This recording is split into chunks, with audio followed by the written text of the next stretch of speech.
An empty stage, no audience. When we were planning this event back in September of 2019, we knew we wanted to celebrate our birthday. TEDxHochschuleLuzern started back in 2016 and is now in its 5th year. So we took an obvious theme, the Big Five. This number has many connotations in the Western world: the Big Five personality traits, the 5 stages of denial, the 5 regrets of the dying, to name a few. But if you had Googled the Big Five global challenges at that time, almost nobody, not even TED, addressed a problem that now faces us all: pandemics. Suddenly, globally, overnight, a microscopic biological agent has radically disrupted our social structures and our lives. So when we were asked if we were going to cancel this event, my response was immediate. No, of course not. Why should we? Behind the scenes of TEDxHochschuleLuzern, there are 42 highly motivated students, digital natives, from 27 countries in our master's program. If anyone can pull off an online event, they can. My thanks go out to them and our speakers in China, India, Singapore, and other places around the world, including Switzerland, for putting in the extra effort to make this event happen. In the current global lockdown, many have spoken about remote and distance working. Yet we have experienced all those video conferences in the last several weeks and months as very personal, even intimate, at times touching. We have seen into the lives and living rooms of friends, colleagues, and total strangers in a way never possible before. And what we learned brought us closer. Our boss also has a cat. We are not the only ones whose children crave attention. Our otherwise well-kept colleagues also have bad hair days. Unthinkable without technology. So no, an online event is not the same as meeting in person. But that doesn't make it worse. Perhaps in some ways, it's even better. In this spirit, and following the 5 elements that form the theme of our event tonight, I'd like you to consider the following 5 thoughts. Feel free to comment in our online chat. The first, we are currently experiencing a black swan, an event that no one could predict and that has huge consequences. So consider this. What changes to our social systems has Corona induced, and what will the post-Corona world look like? The second, despite an overwhelming surplus of information and openly available data, not all of what we hear on a daily basis is grounded in fact. As TED speaker Hans Rosling says, we can easily reduce our stress levels by only holding opinions grounded in fact. Thirdly, fire is one of the greatest technologies ever harnessed by humans. It can enhance our lives, but also destroy them.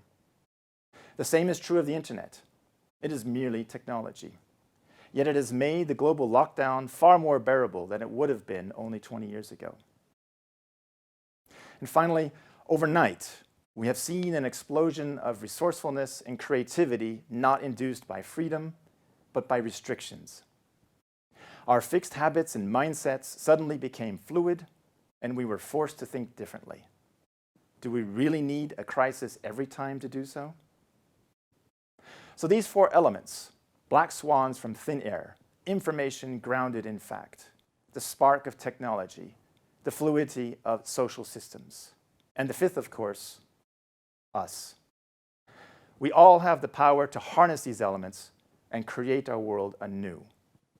And now, I'd like to thank you, our viewers, for celebrating our 5th birthday with us. Enjoy the show.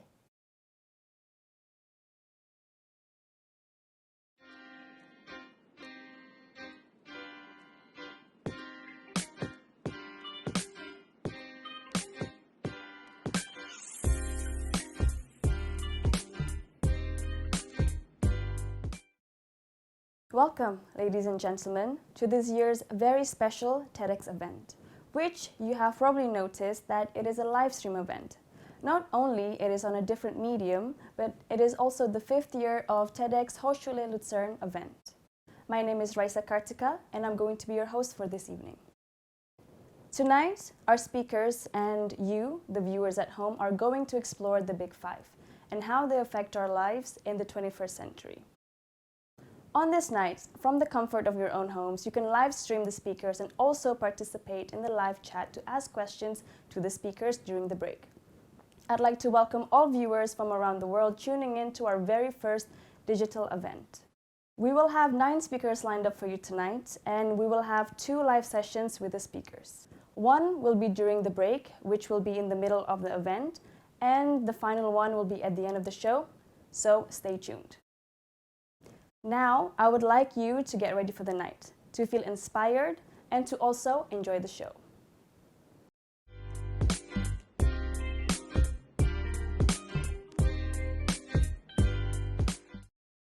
Now, on to our first speaker. He is a self-made entrepreneur, the co-founder and CEO of the sustainable clothing brand called Nikin here in Switzerland. From each product sold, Nicholas plants 1 tree, and he is now responsible for planting more than 500,000 trees around Switzerland. Nikin has been in the top 3 of the Swiss Economic Award in 2019 and has won the prize for the Swiss Brand of the Year award for the best cost-benefit ratio in the Swiss clothing industry. Nicholas started his business with only 5,000 Swiss francs and without any help from investors. He has won many awards for his company and is currently leading 30 employees with his vision. His speech today will include tips on how to start a business without investors and a huge sum of money. So, let's walk down memory lane to where Nicholas started his inspiring journey.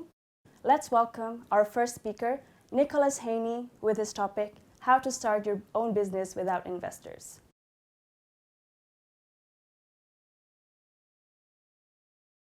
Hello everybody, I'm Nicholas Hänny. I'm the CEO and co-founder of a startup, a young sustainable clothing brand that plants 1 tree for each product that we sell.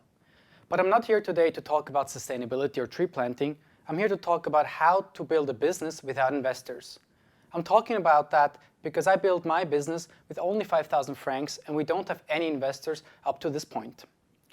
So 2 things I want to tell you before I start talking about my tips. The first thing is, we never had a business plan and never needed one. So that's one thing I want to tell you, just start without the business plan. And the second thing is that the 5 tips I'm going to give you now are actually pretty basic and simple and might seem obvious to most of you. But I'm trying to go and putting it into context that you see some examples of how we dealt with that. So the first tip is actually pretty simple.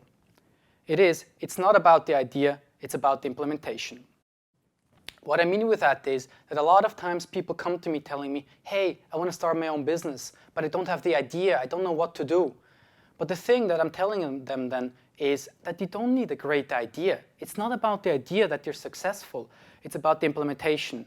So you don't need a great idea to start, and neither to be successful.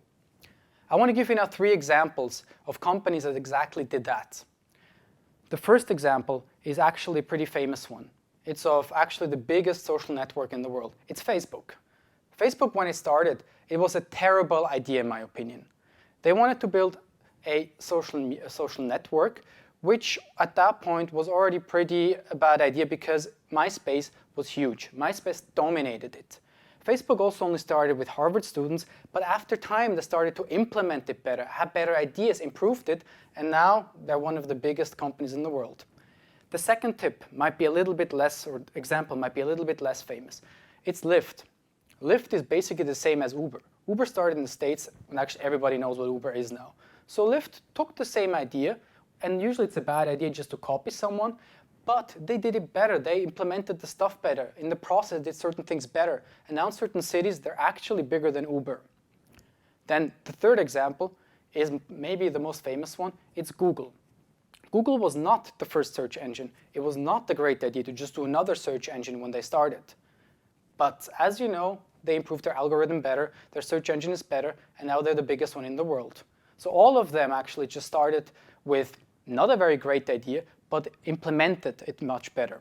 So just do something. It's not about the idea, it's about the implementation. Now let me go over to the second tip. And the second tip is to not strive for perfection. So what I mean with that is when you start a business, you usually don't really have a lot of money. You cannot afford the people that are the experts to either work for you or pay them that they consult you and help you. So it means you have to do everything yourself, and that's not always that easy. So let me give you actually 4 personal examples of how we did that. So the first example is of our first t-shirt that we had. The first t-shirts were from Asia, and only then we shifted it to Europe. But we didn't know that the sizes from Asia are totally different from European sizes. So our XL was actually more like an M, and customers are not that happy about it. However, we sold the product, we got feedback, we learned about it, and by that we got better and better and better, and it was much better just do it and sell it, and by that have a faster learning phase. So that was already very important. Now, the second example is of our first photo shooting in Switzerland, where we started to take product pictures for ourselves. We didn't have money to pay a photographer. We were thinking of it, but it was just way too expensive. So our setup that you can see is only like $30. The lamp was from a local construction site. The camera was borrowed from a friend. The thing I have in my hand in the picture is styrofoam. And the thing in the background, this is actually the only thing that cost us $30. The pictures were not great, but they were good enough to start. And by that, we got, again, feedback. We learned, and we were faster than like others who waited for perfect pictures. So now the third thing is an Instagram post from us in the beginning. If you look at it, it looks pretty horrible in my opinion. But we posted more than other companies. We had a higher posting frequency. We got by that more engagement, more comments, more likes, more everything. And in the end, we actually won by that. We also learned which posts work well, which not, and it was just more important to just do it rather than waiting for the perfect post. Now the last example is actually my favorite example because it's our first towel that we had. Our first towel though had a problem. When you went to the beach or to the local swimming pool and you were lying on the grass or on the beach and you took it up the towel, you basically ripped away all the leaves and all the grass, so it took away almost the whole forest. That was horrible. Customers hated it, but some actually liked it.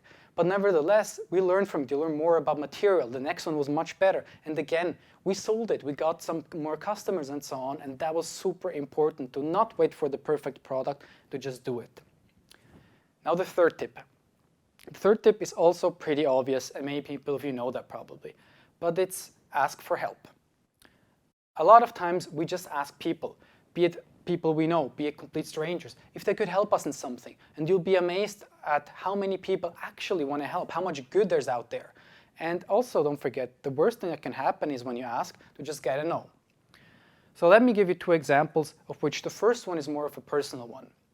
In the picture you can see the parents of my co-founder.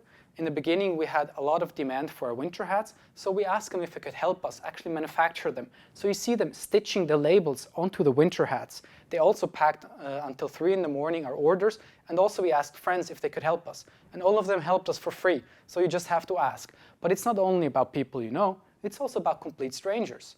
So the next example shows a situation when we moved into a new office and we needed new furniture. We thought that it might be that it would make more sense to actually use used furniture. So we asked if some people have it in the cellar, because all of you probably also have some furniture they don't use in their cellar. So 17 people commented, 20 people direct messaged me, and in the end you had more offers for good furniture than we actually needed. So this actually shows that in the end, you just have to ask. The worst thing you can get is a no. And if you don't know how to ask the right people, go on LinkedIn, Google it. There's many, many, many places where you can find out who to ask in the end. Now the next tip. Also a simple one, but if you don't have a lot of money and you're starting your own business, super important. It's be flexible, and by flexible I mean be really, really, really flexible. It's again the same story. You cannot hire people that are doing the hard work for you. You cannot hire people that do 24/7 customer service for you. You have to do most of the things yourself in the beginning. So I'll also give you examples. The first example is an example of our first meetings. We did not have an office, we did not have the money to rent one, so we had to do meetings in bars or restaurants. We did that either before our regular jobs or studies or afterwards. As you can see in the picture, it was of course afterwards now in this situation, and we did that for around 1.5 years until we could actually afford our first real office. Now the next example is, if you look at the picture, it's a toilet. And you might ask yourselves, why the hell is the toilet in the picture? So that was a place where I had to work a lot. It was super important for me. It is because we did customer service ourselves. And when you got a customer service request, you had to answer it pretty fast. So I used these 5 minutes doing whatever people do in the toilet to tell customers, yes, you can send back the package, and yes, we're going to send you another one. I did that all the time, I had to, as well as using 5 minutes in the bus to write an email. And these minutes and this flexibility really, really matters in the beginning. So now, going to the last tip. The last tip is that you should read the best book in the world. A lot of times I get asked by people, how do I do marketing? How do I find a supplier? How do I do video editing? How do this, that, or this? And first of all, if you go back to tip number 3, of course I help them in that moment. But at the same time, I also tell them, hey, read the best book in the world because it's all in there. And so the best book in the world is Google. As simple as it might sound, but all the things you want to know, they're on Google. Google how to build a sustainable business. Google how to do Facebook ads, how to have a sustainable clothing brand and so on. And it's almost all written in there. Of course, if at some point you have a list of 20 things and you know these things you have to do, then it might help if you ask someone with experience to tell you on what to focus. But then go back to tip number 3 again, which is asking. And they then might ask you or might tell you what you have to do in that moment. So that's it. These are my 5 basic tips. And just one more message I would like to give you is, if you really want to do something, you don't need a great idea. Just do it. If you just go out there and do it, remember this, that you're already ahead of 99% of all potential entrepreneurs. And so it's basically just about doing it. And everything else comes in the process and implementation. So thank you very much for your attention.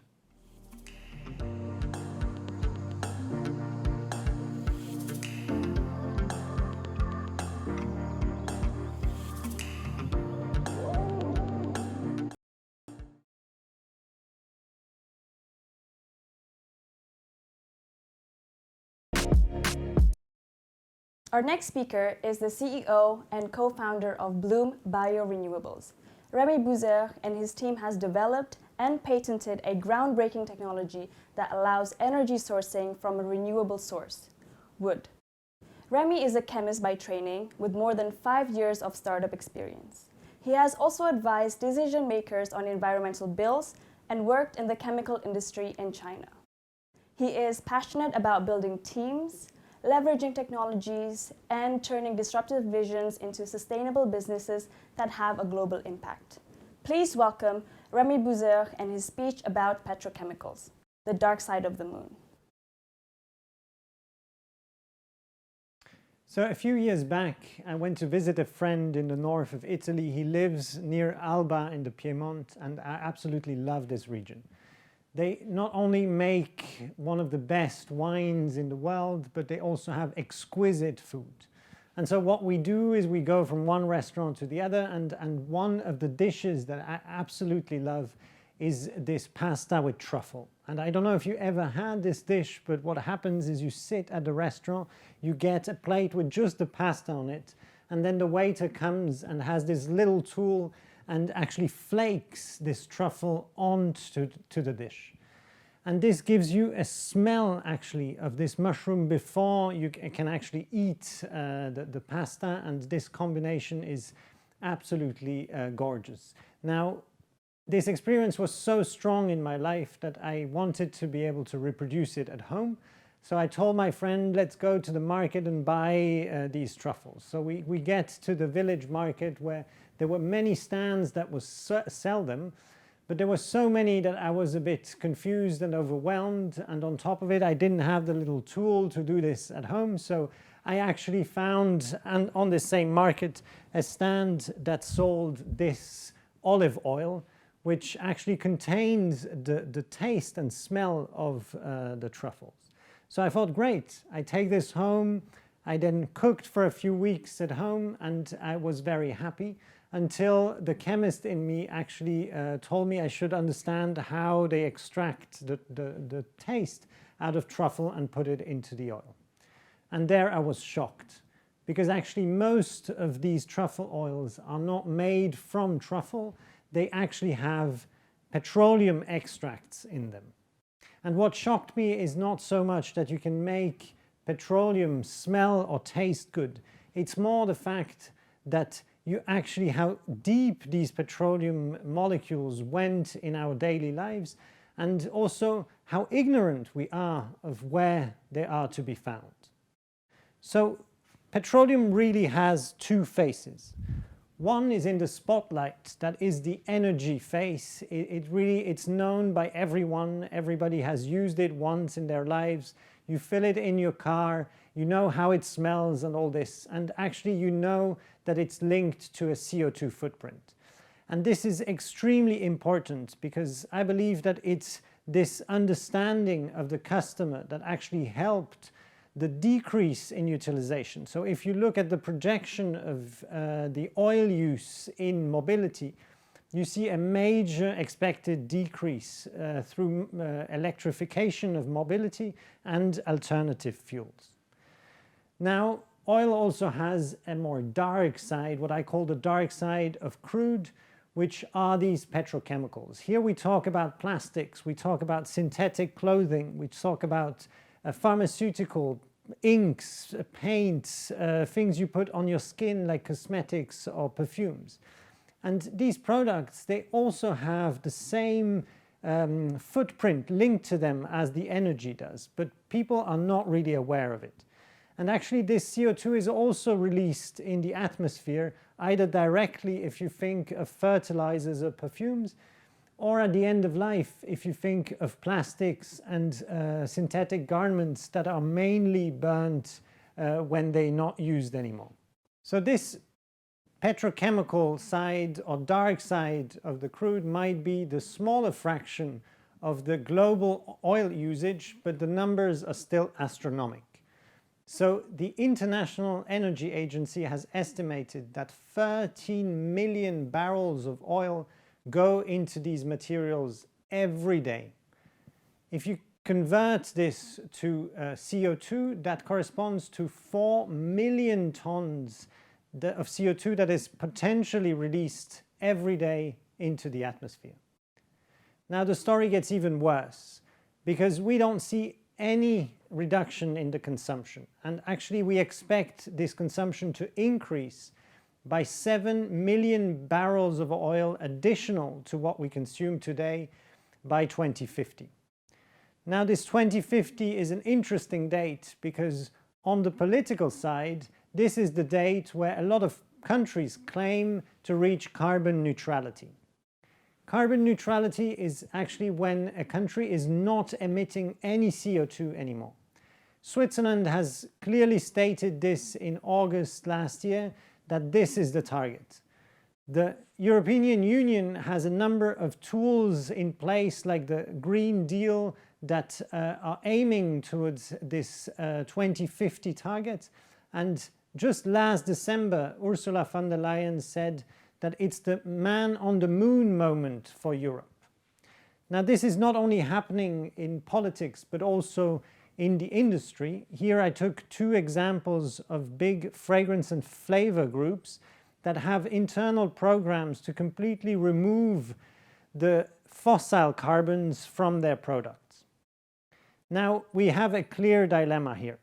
On one hand, you have actually an expected increase in the consumption of oil for materials, and on the other hand, you have clear targets to become completely neutral. So how to bring these two things together? Well, the good news is science has a few alternatives or a few options to do that. Let me guide you through them. So there are three main options that we can go for. The first one is what I call swipe it under the carpet. So basically, society continues to use oil, but we develop technologies that can capture the CO2 from the atmosphere, and we literally pump it into the ground. I tried to do this with dust at my place. Well, I can tell you it didn't work for very long. Another option that would also be based on continuing consuming petroleum is reborn from ashes, so meaning that you use the petroleum, you capture again the CO2 from the atmosphere, but instead of putting it under your carpet, you actually upgrade it to similar molecules that you had in the original petroleum.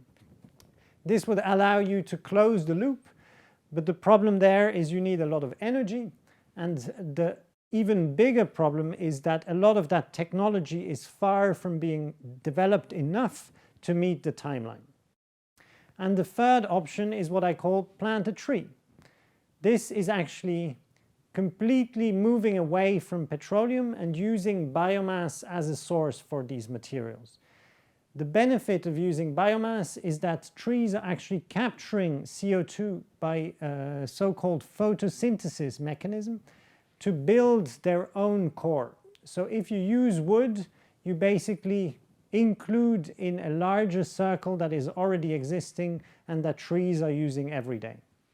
Now the question is, how are you going to convert a tree into petroleum? Well, trees and petroleum have actually a common past.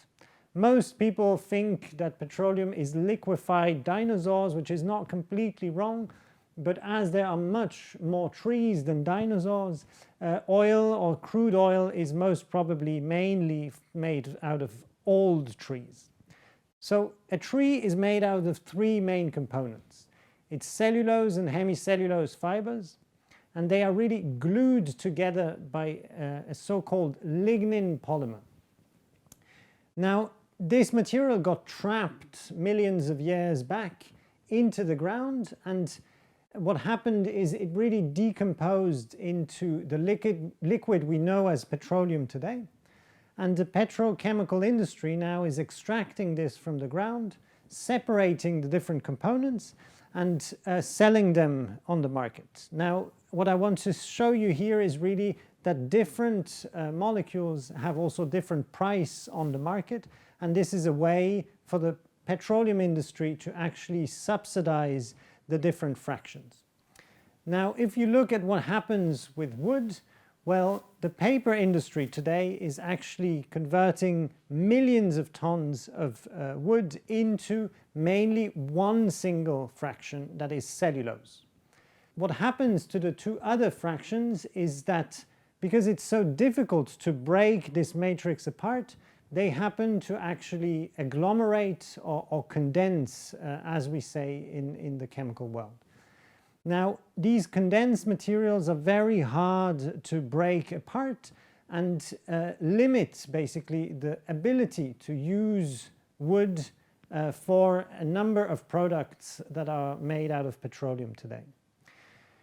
So the person that will manage to actually open up these molecules, or even better prevent these condensation or agglomeration to happen, will really open up the possibilities or the abilities of society to valorize wood.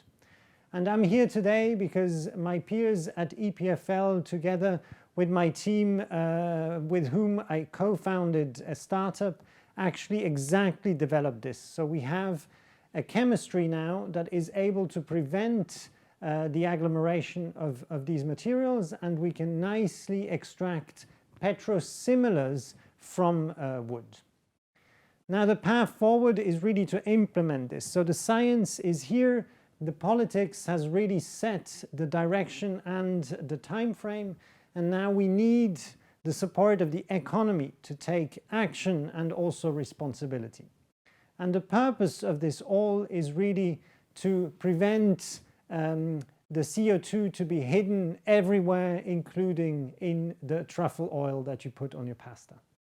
Thank you for your attention.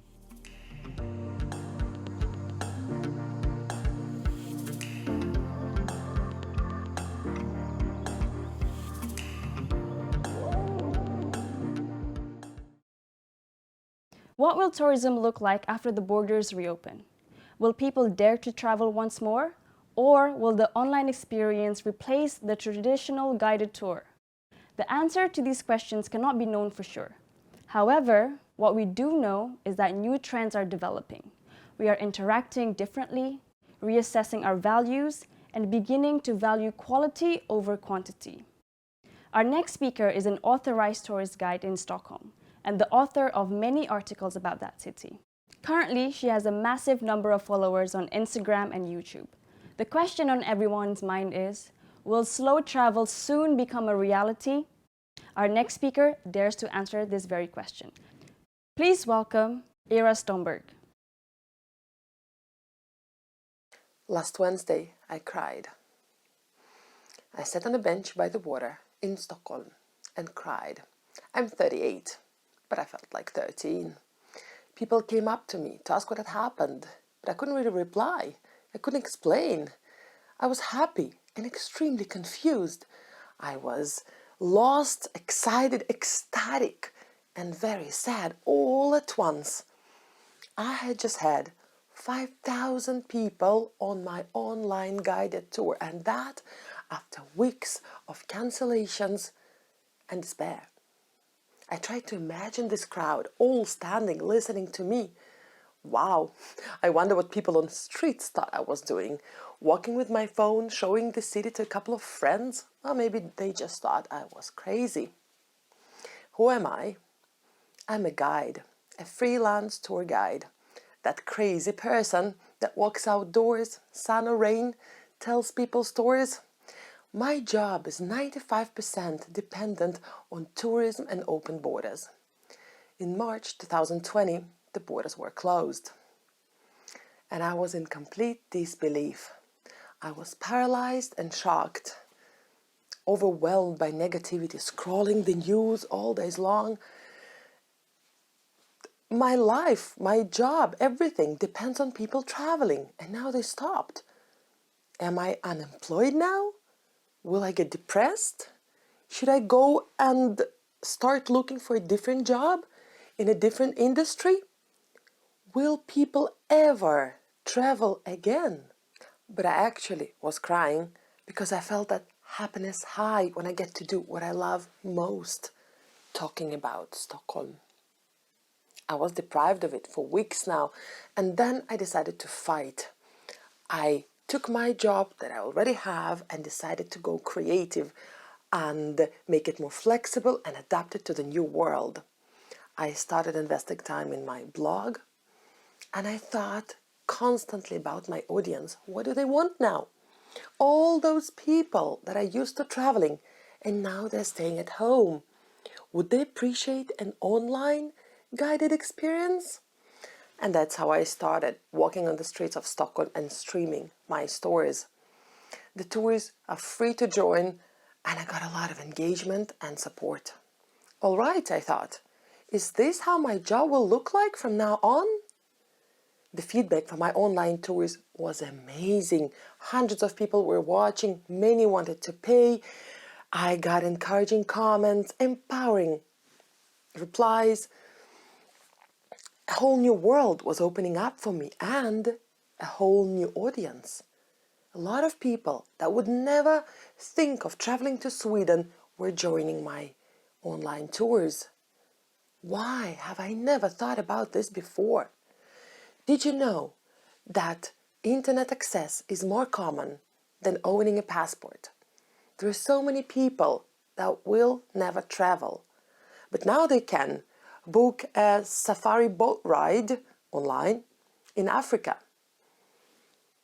And all those physical disabilities that would normally prevent you from traveling are completely irrelevant. You can book a bike tour online with a broken leg. There are a lot of advantages with online tours. It's cheap, no travel costs, it's accessible from your sofa, it's time-saving. And often you get to see things that you wouldn't see otherwise. Museums are streaming from their conservation labs and other spaces that are not accessible to the public. On my online tours, we go to some courtyards where groups are not allowed. Is this how people will travel from now on? I mean, Airbnb has started with online experiences. Will people get back to the regular travel? Will they travel as they did before, when the borders reopen? Is this online trend just a trend, or is it a new and booming industry? I believe the latter. I believe that the online trend will grow even stronger after the borders reopen. But it's in no way a substitute for real travel. When I guide online, I feel that a lot is missing. You don't smell the coffee, you don't feel the smell of cinnamon, you don't feel the Nordic wind on your cheeks, you can't feed the seagulls. You only use your eyes, partly your ears. What about the rest of your senses? Online tours are indeed a new and booming industry, but it's not a replacement for real-life travel, rather a complement. When you plan your real travel online, you book several online experiences and then you decide which destination you want to go and research deeper. You book different online tours and then you choose your private guide based on which one you liked more. You book a mountain hiking online tour and then you feel that you want to have even more of it. So the online experience takes your research on a whole new level. So the online is a great starter, but it's not a main course. Travel is a story. We are human beings. We want to connect, to feel the community, to experience new settings. Therefore, I believe we will continue to travel. Maybe not as frequent as we did before, but nothing can stop a human being from being curious, from wanting to see the world with his own eyes. So I believe that this online experience will change our attitude to the real travel, and hopefully we will opt for slow travel. Now, the slow travel concept is not new. We're talking about it for a decade now. Fast travel, when you have short time, a city and the checklist of must-sees, a quick and shallow visit. Slow travel is a much more mindful and deep immersion into a city, a country, a culture. Just like with fast food, everyone knows what it is. Quick, cheap, often tasteless. Slow food, on the other hand, is when you cook from scratch, share the meal with your loved ones, savor every beat, enjoy every moment. A slow traveler will probably take more time to explore the city. He or she will not rush to the next museum just because the guidebook told them so. Do they have to go to that museum? Maybe they just want to go through the park instead of following this checklist of the must-sees. Maybe they just want to hang out with the locals or sit in a cafe off the beaten track all day long. A slow traveler listens to himself, chooses his own experience, absorbs. He probably chooses quality over quantity. Slow travel takes us back to the roots of why we travel, embrace new community, new experiences, new acquaintances. So, the online tourism is here to stay. The real-life travel goes nowhere. It will be boosted by the online. And am I crazy to believe that it hopefully will become more meaningful and deep? I also noticed that a lot of locals started showing up for my online tours, and the feedback I get is that they would never think of traveling, touristing in their own city if not for my online tours. They add that they wait for this corona time to be over so they can join my real-life tours. Do you see what's happening? A whole new audience is showing itself. Locals are more and more interested in destinations close to their homes. Partly it's boosted by the pandemic, as most of us will spend this summer in our country. But the online experience gives them options, exposes them to new ideas, and gives this so needed boost for their local tourism. We are changing our view on travel. These three trends, the online, slow travel, local tourism, and nothing new. We're talking about flying less, traveling more meaningful for like a decade now. Video blogs from different countries were there for like 20 years. and most of the countries have some kind of local tourism. But this shift is happening more rapidly now, partly catalyzed by the pandemic and by new technologies. We're getting this push to reassess our values, and it's too early to see the actual outcome, but I have this strong belief that we are moving in this positive direction of sustainable travel. A win-win for us, for the planet, and for the world's economy. Am I crazy?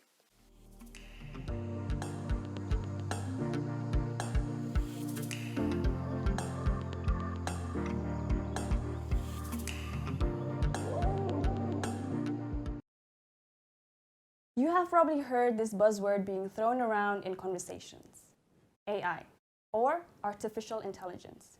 Sophie Hundertmark, who is a graduate from TEDxHochschuleLuzern, was one of the first master students in Switzerland to research chatbots using AI. With her outstanding work, she has won the Best Paper Awards at the IWW Internet Conference 2018 in Portugal. This remarkable lady has founded AI Zurich with the vision of building a community for the exchange of information about AI used in businesses and how they can benefit from it. And now she is a self-employed speaker, author, and consultant for all things chatbots. Let's welcome Sophie Hundertmark with her speech on intelligent chatbots.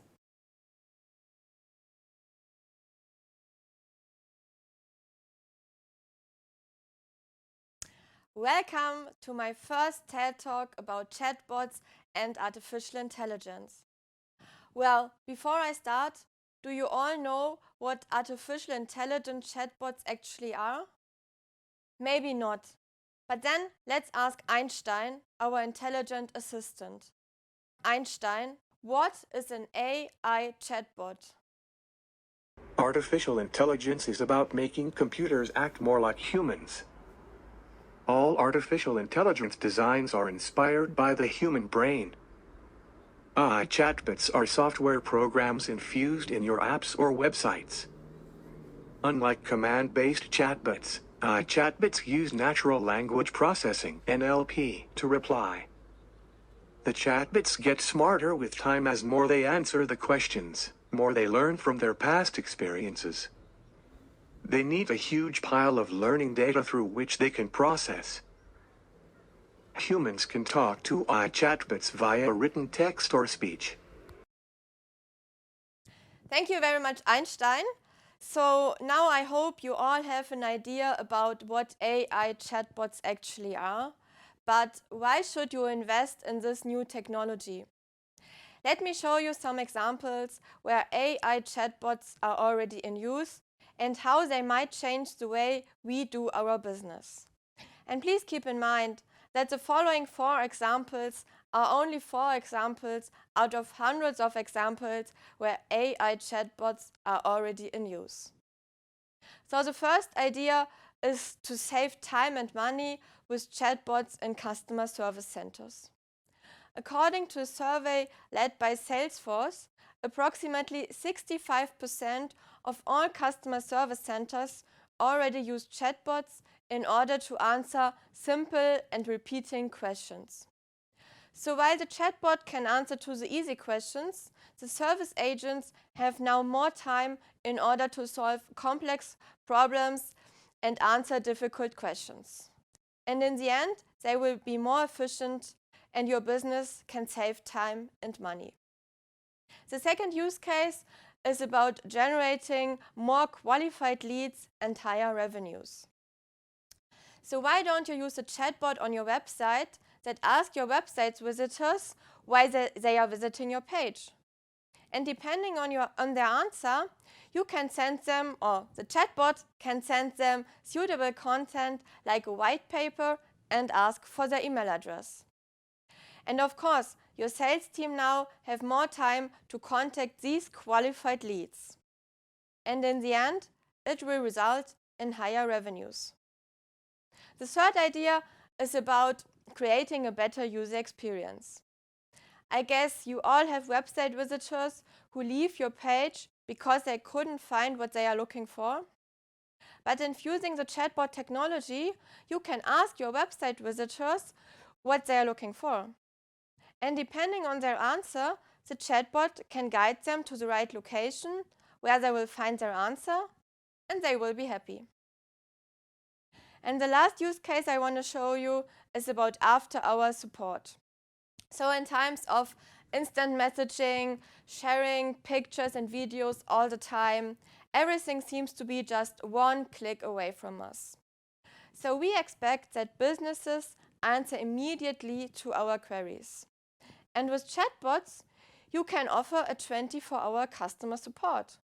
You will decrease the average time of responses, and of course, you will meet your clients' expectations.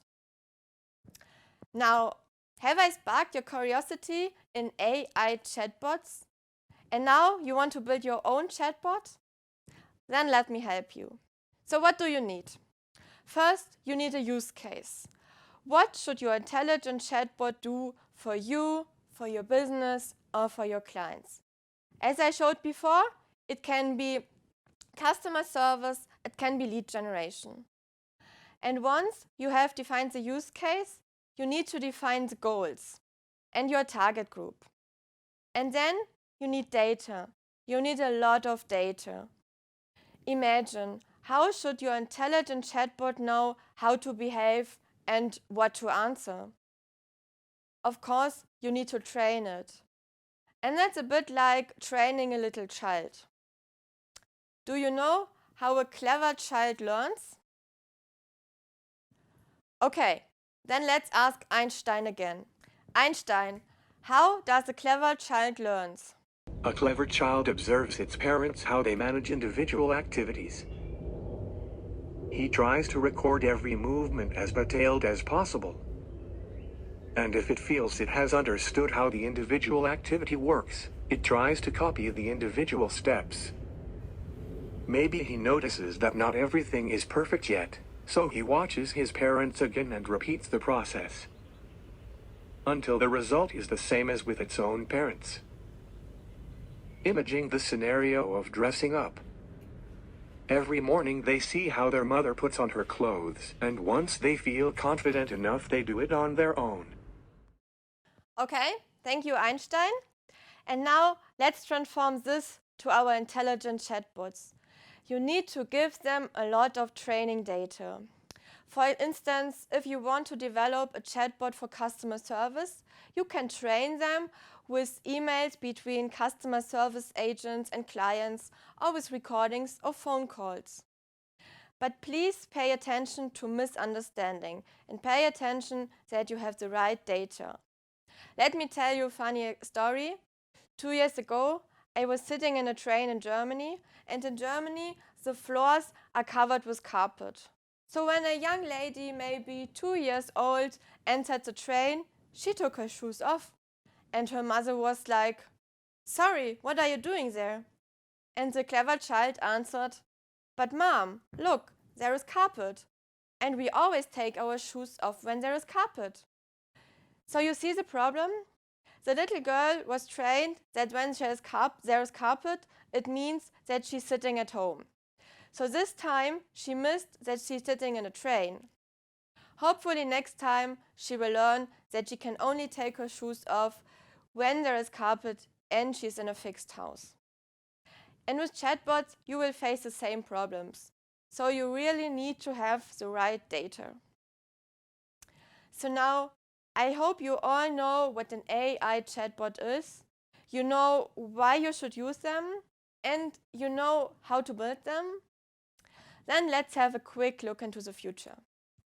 I know, we cannot predict the future, but since I'm observing this topic since a long time, I have some interesting ideas for you.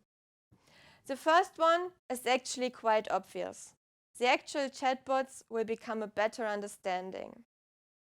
So at the moment, there are a lot of chatbots that say they are clever because they have certain algorithms integrated, but when we start talking with them, they only understand little of what we actually want. So here, I'm very sure that the data scientists and developers will improve these kind of chatbots. The second idea is about chatbots starting talking to each other. So imagine once it is not me who's talking to the chatbot of my favorite online shop, but it is my chatbot who's talking to the other chatbot asking where my new dresses are. Well, how would it be? There are already first tests where chatbots started to talk to each other and even abuse each other, so I think we are not so far away from this idea. The third idea I have for you is about personal AI assistants in our ears. So I think you all know these little headphones. What are you doing with them? Making phone calls, listen to music, listen to TED Talks. But what if these headphones become our personal intelligent assistant? Imagine, I'm at a client, it's 11 o'clock, the meeting was scheduled for 1 hour, I'm standing up, going to the exit of the building, and my intelligent assistant says this. Unfortunately, you missed your train by 5 minutes.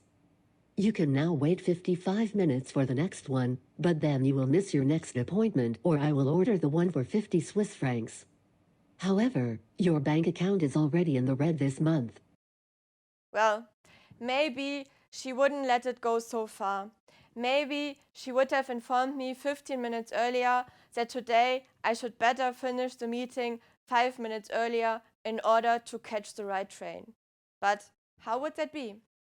And the last idea is about intelligent assistants in our walls at home, in our entire buildings. Imagine we are at home and there's no longer this little black box that answers to the name Alexa, no white box called Google Home Assistant, but the intelligence is integrated in our walls, in our buildings at home. And we can just sit there at the couch asking, how will the weather be? What do I have in my fridge? Please turn on the washing machine. Half a year ago, I had an interesting conversation with some researchers who are traveling a lot in Asia. And they told me that in Asia, the architects and builders are already thinking about these ideas.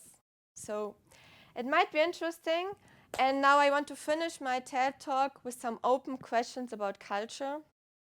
What do you think? How can we train cultural behavior to a chatbot?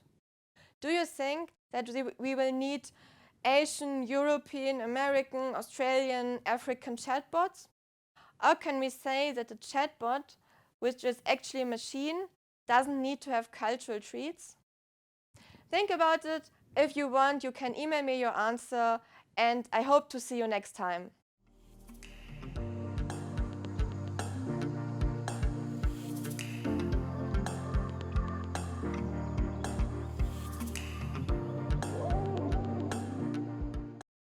Our next speaker resides halfway across the world in the bustling country of Singapore. Michael Vaz currently serves as Vice President of Learning and Development for Accor Hotels. He also served in global, regional, and corporate leadership roles across various companies such as Starwood, Fairmont, and Emaar. Michael and his wife have 3 energetic kids together. And for certain, Michael has been an inspiring nominee for Super Dad and Husband of the Year. His speech today will be about how you can understand your belief system in the context of leadership and how to lead in times of change and uncertainty. Please give a warm welcome to Michael Vaz with his speech, #CheckYourBS. Of many memories that I have as a leadership speaker, I remember this one extremely vividly. I was standing next to this very senior leader of a very large organization, a leader of incredible influence. He was doing amazing things, living his career dreams, the 5-bedroom house, the car, the wife, the family, the business class flights, all the apparent ducks in a row. But this was a moment like no other. In fact, not much prepares you for a moment like this. I stood with him, my hand on his shoulder, and he had begun to cry. Real tears rolling off his cheek and onto the floor. I tried to imagine, was this a physical pain? He'd actually told me about a severe back pain that he was in, probably a result of all those flights. Were they tears of exhaustion, where you juggle a work life, a home life, and try to maintain balance, and all the other stress that comes with life. Were there tears of regret, perhaps of spending 300 days a year on a flight or in a hotel room, away from your family? I'm going to hit pause on that story and come back to it, but here's the question I have for you today. Have you ever experienced a moment like that? A moment where you were in pain, physical pain, emotional pain. Maybe you've had someone in your life experience pain like that. A moment that reminds us that we're all truly human. For context, to anyone watching this today, it is May 2020, and today we live in a world that constantly reminds us just how truly human we are, how things can be so out of our control. We live in a world in which we've had to throw away every crisis manual ever written and begin to think about new ones. Some of us have started questioning the way we live our lives and have begun to think about new ones. And I'd be lying if I said I hadn't thrown away all my TEDx topics and notes and begun to think about a new one over the last few weeks. Today, I want to bring you something very real, something that applies to you where you're watching this and in any season of life that you're in. If you're somebody looking for their first job, somebody leading their organization, someone leading their family, this one's for you. What I hope to share with you today is something that has the power to start making real changes and positive, tangible changes in your life if you'll start where you're at and right now. I call it check your BS. Now, for context, I want to just take a moment and say this is not me trying to be rude. Let's get that out of the way. Today, whenever I say the words BS, I want you to think of two new words, your belief systems. So what is a belief system? At its simplest, it's what you've allowed yourself to believe about yourself. Shall we say that again? It's what you've allowed yourself to believe about yourself. Where do these belief systems come from?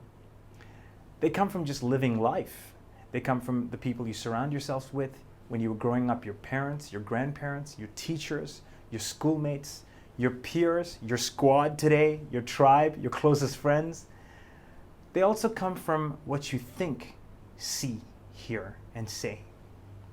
Neuroscience teaches us that every time we have a thought about anything new, whether we're having a conversation, reading something, listening to something, or even watching this talk, our brain starts to create a neural pathway.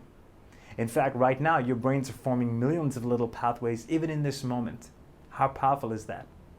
Studies show that every time we think these thoughts again and dwell on the same thoughts again and again, we allow ourselves to make these pathways even stronger and stronger until one day they become what we call deep-seated or deep-rooted beliefs, or as I like to call them, our very own personal BS. What's even crazier is our belief systems go with us everywhere, whether we're at work, in a meeting, even into a new relationship, or even if you're just stuck or isolated at home. And they start to impact our emotions, our decisions, and our behavior every single day. And because of the decisions we make and the way we behave, they either bring us failure or success in any area of our life. What I'm about to share with you is 3 simple truths that have resonated with people from all walks of life across every leadership program I've ever delivered. They're results of studies, experiments, research within these programs, and I'm confident that the more you think about these, they're going to help you build some amazing new neural pathways and better belief systems that will radically change your life for the better. And what kind of training guy would I be if I didn't give you some very practical tips on how to build great BS in your life? Let's dive right in. Number 1, start with the heart. Every leadership program we've ever run starts with self-discovery, leading self, knowing yourself, and there's a very good reason for that. See, every human being on the planet wants to know, why am I here today? Why have I been put on this earth? Why was I born? What's my purpose? Perhaps you've had a moment that makes you wonder, why am I alive today? It's certainly a question a lot of people are asking themselves. The question I have for you today is, do you believe that you were created for a purpose? That you were born a champion? See, when I talk like that in a training room, 90% of the time that's met with an eye roll. In fact, I wonder if you rolled your eyes at me just now. Maybe a little hint to your BS. Let me plant a new neural pathway for you today. What if I were to prove it to you using a very quick impromptu biology lesson that you were born a champion? Are you ready? Here goes. Every single one of you watching this ran a race before you were even born. In fact, there were hundreds of others competing in this race. And not only did you win, you were the only survivor. I'm not going to repeat that, but I want you to do a little biology check, or maybe call mom if you need to, or Google it, right? See, most people, even young men and women I train today, have allowed themselves to forget this foundational, powerful belief. You were born a champion. You were born a survivor. You were born a winner. I promised you some very practical tips from a training room, so here goes. If you ever want more proof that you were created a winner with a set of special gifts and abilities that make you uniquely you, go take a StrengthsFinder assessment. There are many, many different assessments in the world today. And out of all of them, a strengths-based assessment is an awesome one to help you reset your BS. Not only does it reveal to you your top strengths, it reveals a very powerful fact. Research from these assessments tells us that the strengths we're born with, hear me out, the strengths we're born with or created with are so unique to you that the odds of finding someone else on the planet with the same strengths as you are 1 in 33 million. I like those odds. So not only are you born a champion, you were given a set of unique strengths, gifts, and abilities to make a real impact in this world. So get up and check your BS and check your belief systems. Number 2, the focus and the feed. 3 parts of our body that are constantly feeding our BS every day are our eyes, our ears, and our mouth. These guys were really onto something. So let's talk about what you've been taking in. Your feed. Whose feed have you been following? What was the last book you read? And did it speak to you, the unique you, the one with unique gifts and abilities? See, I truly believe that not all books are written to benefit you. How could they be? You've been created with your own unique strengths, gifts, and abilities to fulfill your own purpose. The same goes with a TV show or inspirational talks that we feed ourselves with. How do you decide what's right for you to watch? See, our emotions are great little indicators for us to feeding ourselves with the right content that fuels our BS. I have this golden rule, and you've heard of this extremely potent and valid emotion added into our dictionaries recently, right? FOMO. Well, today I want to introduce you to a new one. It's real. It's FOLO. #FOLO. The fear of living once. And that should scare us all just a little bit. What I mean here is life's too short to read the wrong books. So guess what? If you're not enjoying a book you've just been recommended, in the first 5 pages, put it down and start another one. There's plenty out there. If a TV show that you're watching is producing harmful emotions, stress, anxiety, maybe don't binge watch 6 hours of it just because your friends recommended it. Listen closely to what your emotions tell you and begin to filter your feed. Another great little tip I have for you is switch off CNN. And in the spirit of renaming stuff, CNN is constant negative news. Now this can be the real news. God knows the news is a source of constant negativity. In fact, show me a channel on the planet that tells me 100,000 planes landed successfully today, or starts by reporting the numbers of people healed from a virus. News is designed to get you to watch it repeatedly, and that's what we often do. And if we're not careful, it feeds our belief systems. So if you want to stay informed, watch the headlines and then stop. During the time of the Chicago shootings in America a few years ago, studies showed that some people actually suffered PTSD just by watching scenes played out repeatedly on the news. Did you get that? Can we take a moment to repeat that? People were suffering from actual post-traumatic stress disorder just from watching the news.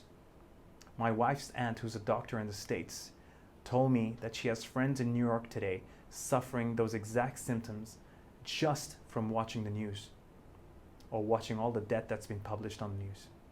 So what are you seeing? What are you allowing into your BS? What's your focus? What's your feed? There are good things we can dwell on in the world today. Trainer tip: the most successful leaders in the world talk about building their BS daily. 20 minutes to 45 minutes a day, feeding on good things, podcasts, YouTube videos, but content that makes them smile, makes them laugh. Spending time in prayer, meditation, and that's revolutionized the way they live their lives. #FOLO. fear of living once. Can you spare 20 minutes of your day to building your BS by focusing on beautiful things, excellent things, things that are lovely, things that are admirable? What this does is it feeds your emotions. And this is important because 90% of the decisions you make and the way we behave comes from our emotions. Last trainer tip before I move on. Most organizations out there and most science in the world starts to recommend every one of us needs a mentor. Here's a new one to feed your BS. Why not find several mentors? See, not one person is good at everything, but find one for your finances that you want to create. Find one who's got the job you aspire to be in. Find one who's great at relationships. Find one who's great for your spiritual life. How's that for checking your BS? Number 3, your words and your world. IKEA conducted this fantastic experiment in 2018. They took 2 sets of plants and installed them across a number of schools in the UAE. And they invited children to speak life over one plant and speak death over the other. So every day, children would come up and speak words of encouragement, affirmation to one, and almost bully the second one, speaking words of harm over them. They would say to one, you're going to grow, you're going to be green, you're going to prosper, you're going to be lovely, you're going to bear fruit. And the other one, they would say, you will die, you will not produce fruit, you will shrivel up and die. Now these 2 plants were given the same amount of water and air and the same perfect conditions. And after a 30-day period, one blossoms and the other shrivels up and dies. One of the most incredible proverbs puts it like this: life and death are in the power of the tongue. Let's say that again. Both life and death are in the power of the tongue. And you get the results from what you speak. So what are you saying to the people around you? To the people you lead? To the people you love? Are you building them up or tearing them down? What are you saying about yourself to yourself? Tons of our leaders resonated with the fact that the greatest lie we can ever tell ourselves is, that's just who I am. In fact, have you ever caught yourself saying that sentence to someone close to you, perhaps a friend or a loved one or your spouse? The most self-limiting thing you can ever say about yourself to yourself is, that's just who I am. Because every time you say it, your brain creates a stronger neural pathway. And out of that pathway comes emotions, decisions, and behavior about ever getting better in life. Saying that's just who I am makes your brain create new BS, that there's no reason to get better. And it starts to build resistance to learning or growing or success. In other words, you just stopped yourself from being a better leader, a better father, a better friend, a better spouse, a better mom, just by saying these words. What I wish for you today is that you'll seriously start to watch your language and start speaking life over yourself and the people around you.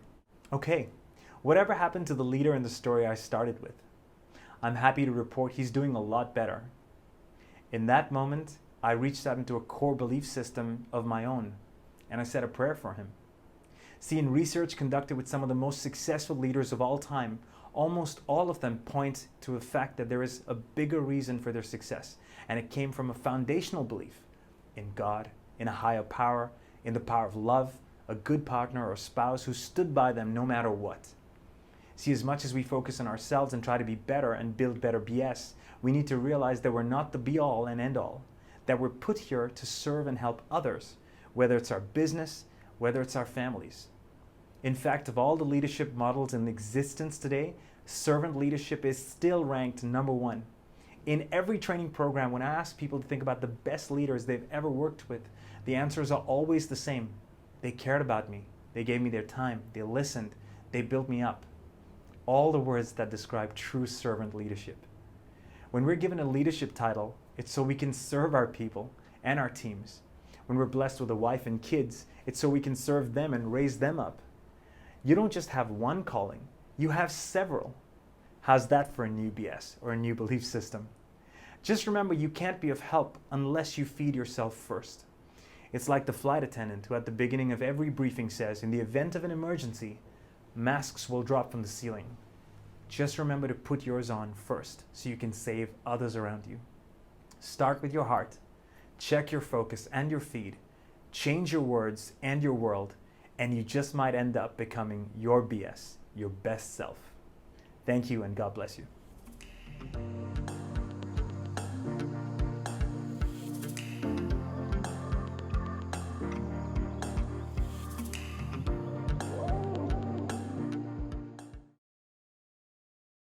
Now we are going to have a little break.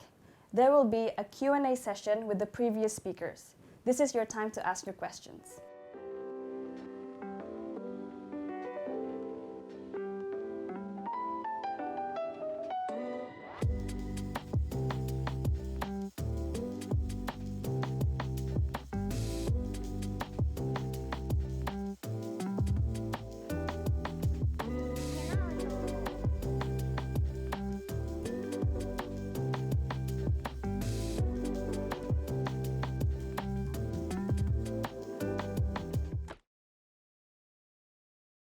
Welcome to our very first Q&A session. I have all the speakers over here right in front of me, so let's get started.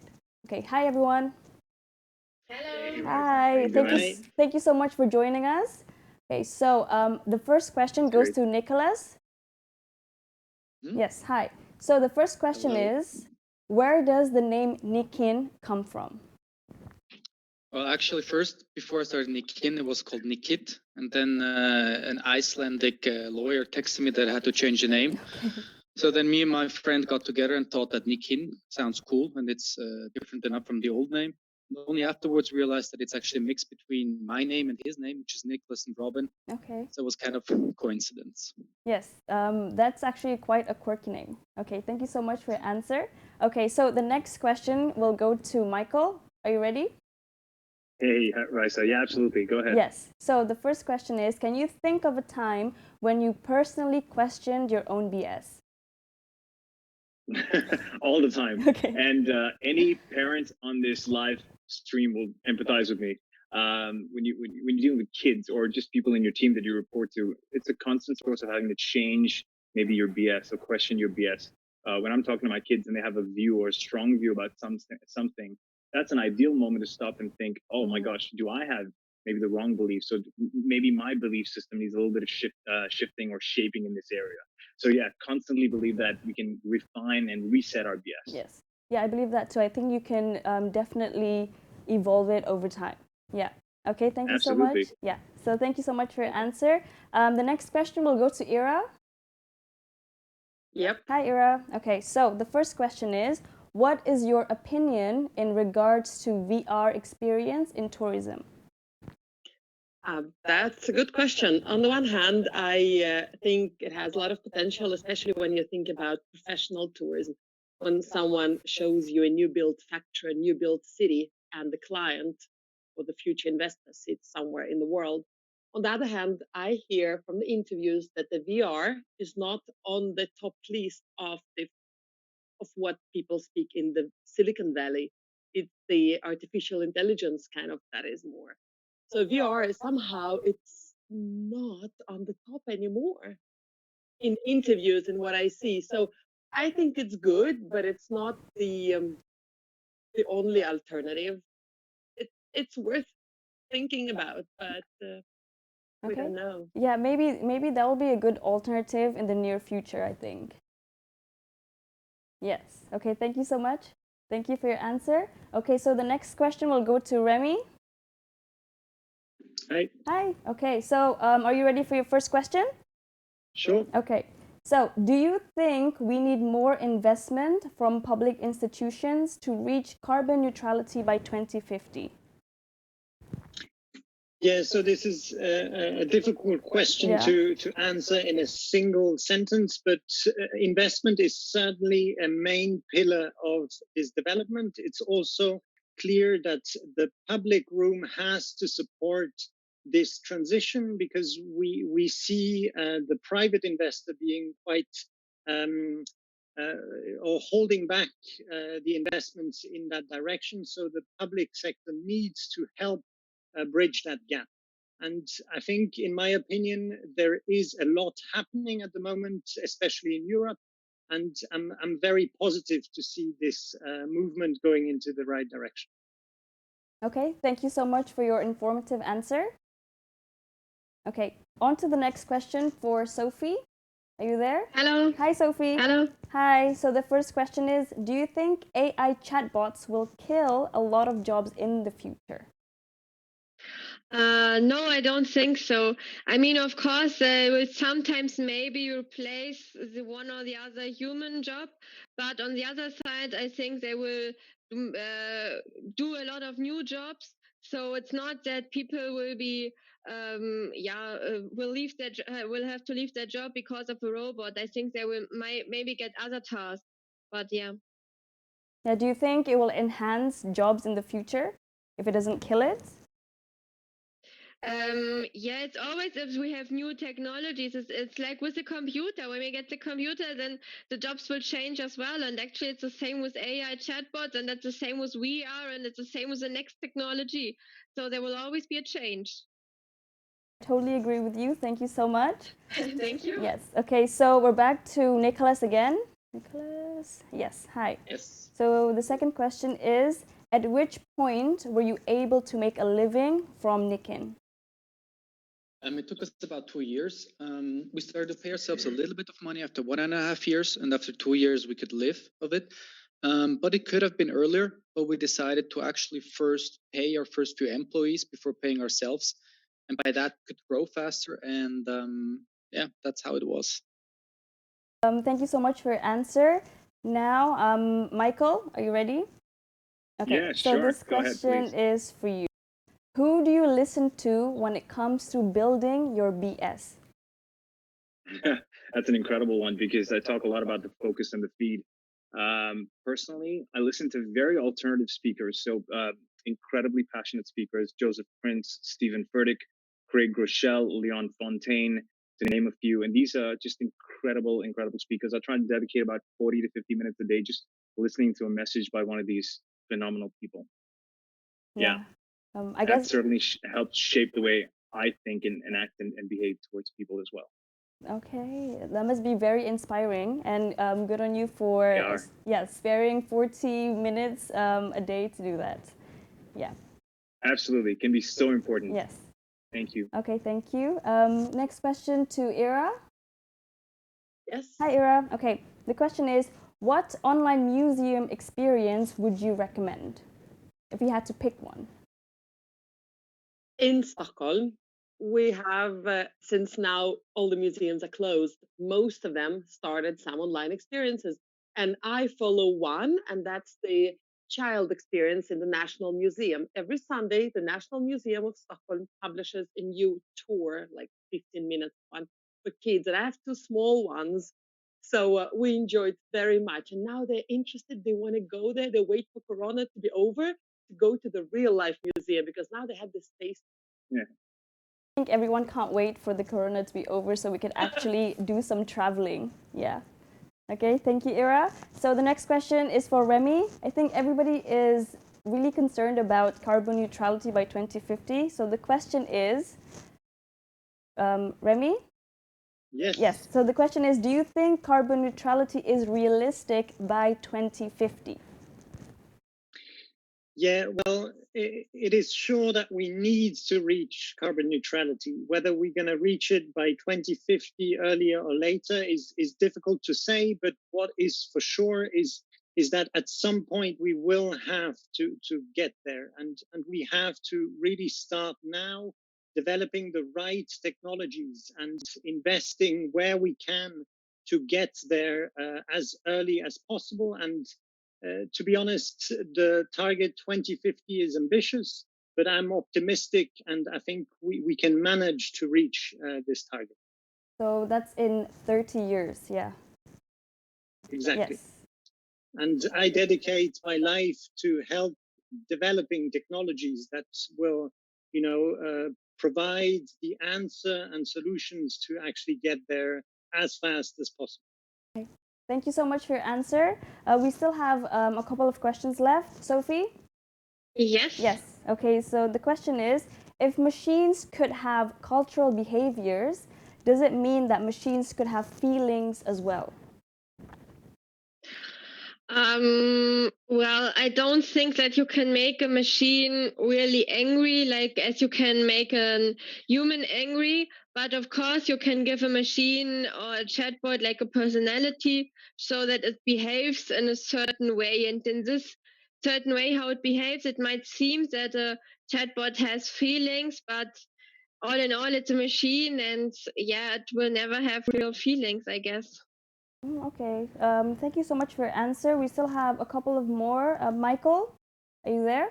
Yes. Yes, so Yep, this all question good. is for you. What is a sign that someone's BS needs changing? I love that question. Thank you.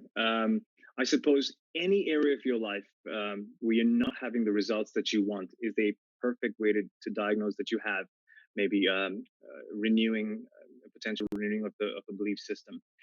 So take anything, you know, somebody struggling with an addiction, somebody struggling to quit smoking, somebody struggling to drop some weight, just people that are not seeing somebody struggling with a relationship. If you're not seeing the results you want in a particular area of your life, that's a great surefire sign that you might want to go and recheck and check your BS and reset some of your belief systems. Okay, thank you. Yeah. Okay, That makes thank sense. you so much. Nicholas, I have a question for you. Yes. Okay, so you said that many successful businesses have improved their original idea during the implementation phase. Did Nikin's original idea also change during the implementation phase? Yeah, definitely. I mean, right now we are calling ourselves a sustainable brand that plants trees. But in the beginning, we actually were not sustainable. We just wanted to plant trees and even had a different product palette that was more about the functionality. So then we changed, after getting feedback from customers, to more sustainable materials because they didn't know about that. So we had to learn about it, improved it. And then we also changed the logo. So the logo with the tree we did not have in the beginning. And even now we're continuously improving us, and maybe we go even into something else, and not clothing anymore in the future. So it's a constant process, I believe. Okay, yes, you're responsible for more than 500,000 trees. Yes, that's nice. Okay, so I have the last question for Sophie. Yes. Yes, okay. Are there any dominating chatbots producing companies around nowadays? Well, there is one big in Switzerland which is called AIBot. They started to have a software as a service which is hosted in Switzerland. Of course, they are very big, but when we look to America, there are other big companies like Drift, ManyChat. So there are several bigger companies, and I think it depends on what kind of chatbot you want to build, what about the data security, and so there are, of course, there are companies who start building their business around chatbot software. So I'm guessing chatbots are the way to the future. Yes, one of the ways to the future, yes. Okay, thank you so much, everybody, for participating in our live Q&A chat. Okay, thank you so much. Welcome. Okay. Thank you. Thank you. Thanks, everyone. Thanks for watching. Thanks. Bye. Have a good Bye-bye. evening. Bye. Thank you so much, everybody, for watching our first Q&A. Thank you, guys. Well done. That was good. Bye. Bye.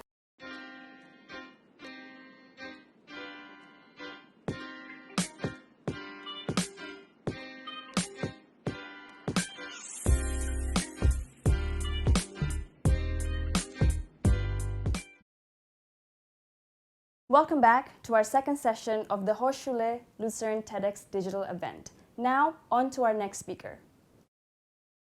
Lionel Del Berg has been working for 9 years in his profession. He launched his career with trainings in Zurich and Paris before professionalizing his skills. Lionel has been touring the Swiss cantons with his 5226 project. He has made appearances on TV and even wrote a book. He is currently sharing his tips and tricks on everyday life online. Tune in with our next speaker, Lionel Del Berg, with his speech about the enjoyment of negative emotions.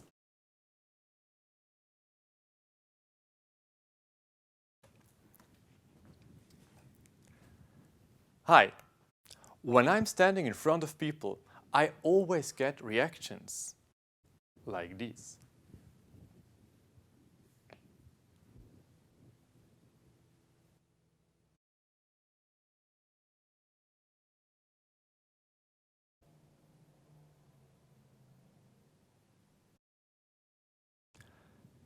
People are very confused by what I do.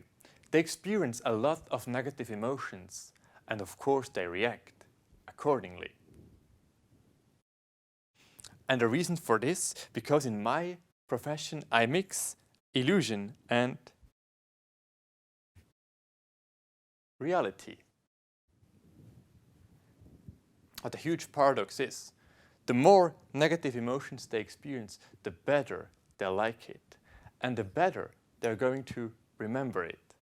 And that's one of the key values of magic.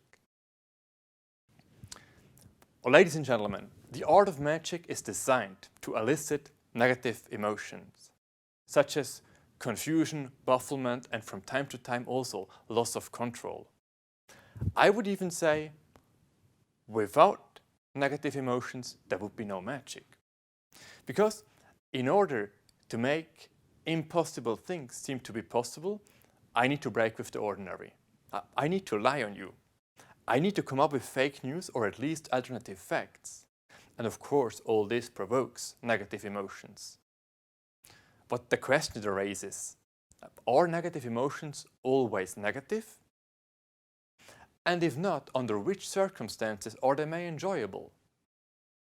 I think above all in the current situation, the corona crisis, it's an interesting point to look at. In my opinion, there are two main benefits of negative emotions. First and foremost, negative emotions are extremely memorable. They are burned in our memory.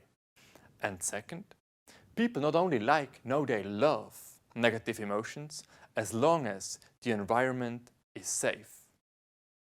Let me start by sharing with you why negative emotions are so memorable.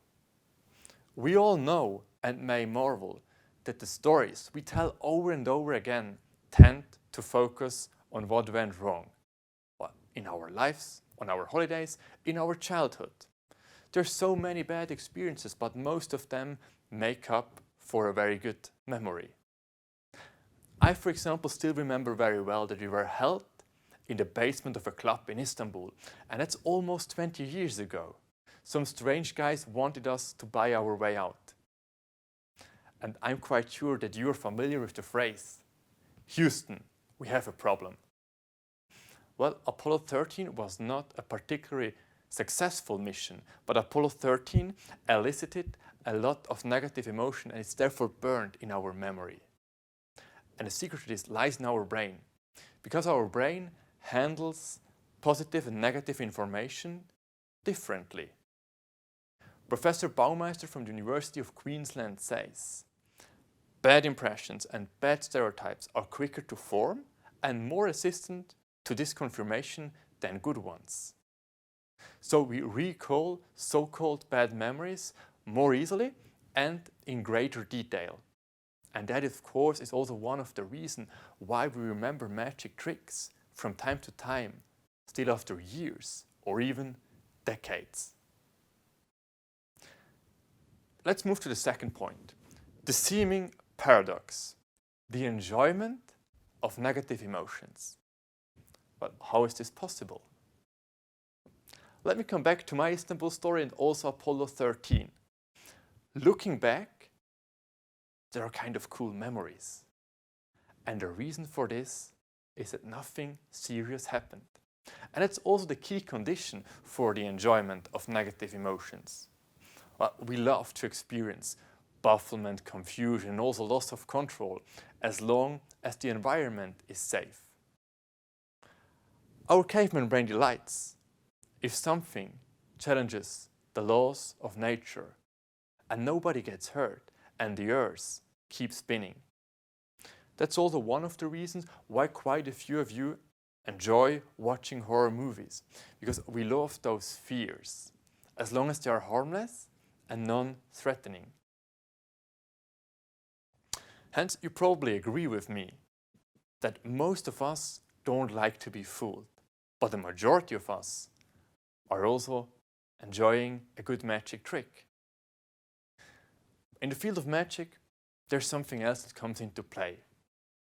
People seem to be happy if they're unhappy, and they seem to be unhappy if they're happy in the context of magic tricks. What, confusing? Well, let me explain. If I reveal a magic trick, meaning if I tell people for real how it's done, most of the time people are disappointed, mainly because of two reasons. First of all, they think it must have been clever, it actually is in their opinion. And second, and more important, they lose the sense of wonder.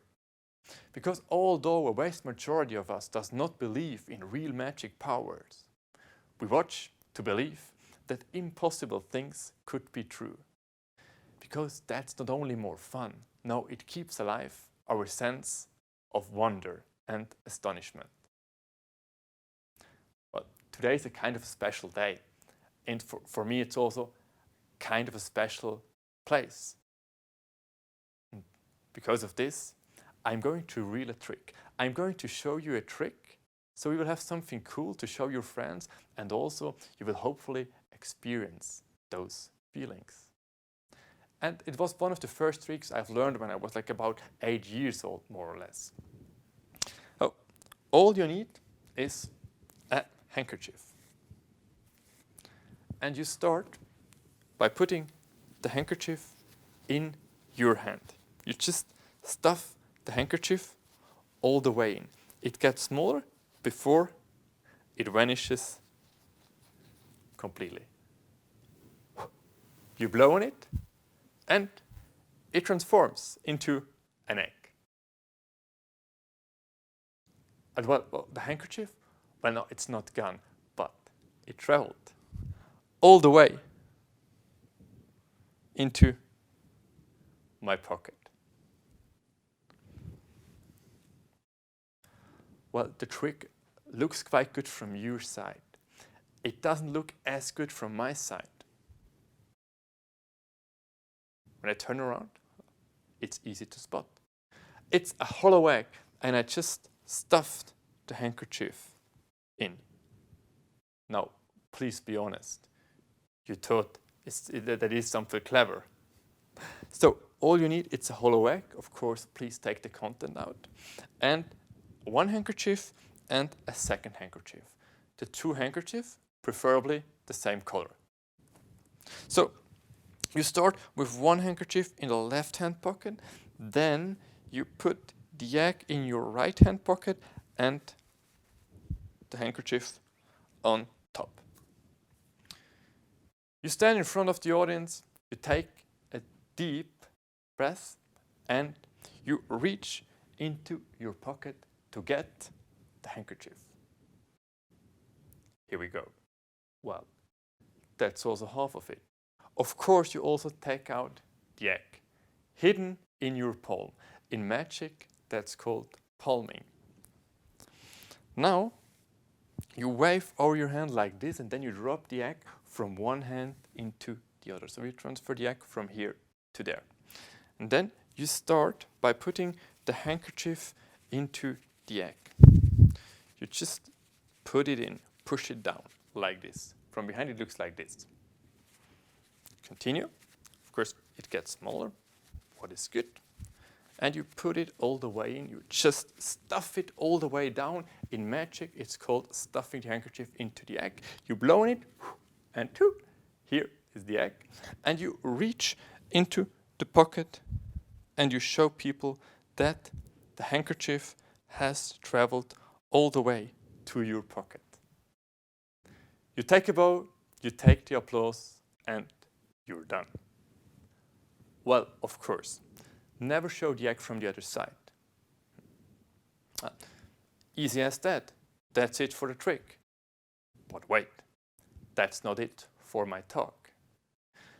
Because, of course, I don't want you to fool people. No, that's not my goal. But please bear in mind, our caveman brain delights if something challenges the laws of nature and provokes negative emotion, such as confusion.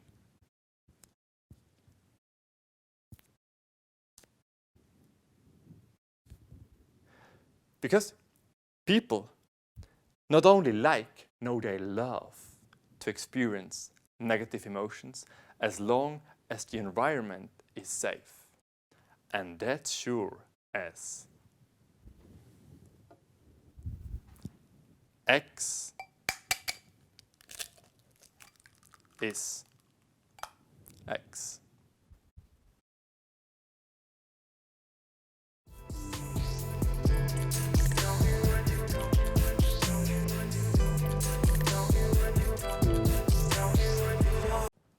The next talk will be about a topic that has been trending, climate change. Maya Rosen is the idea behind the campaign Flight Free 2019 and 2020.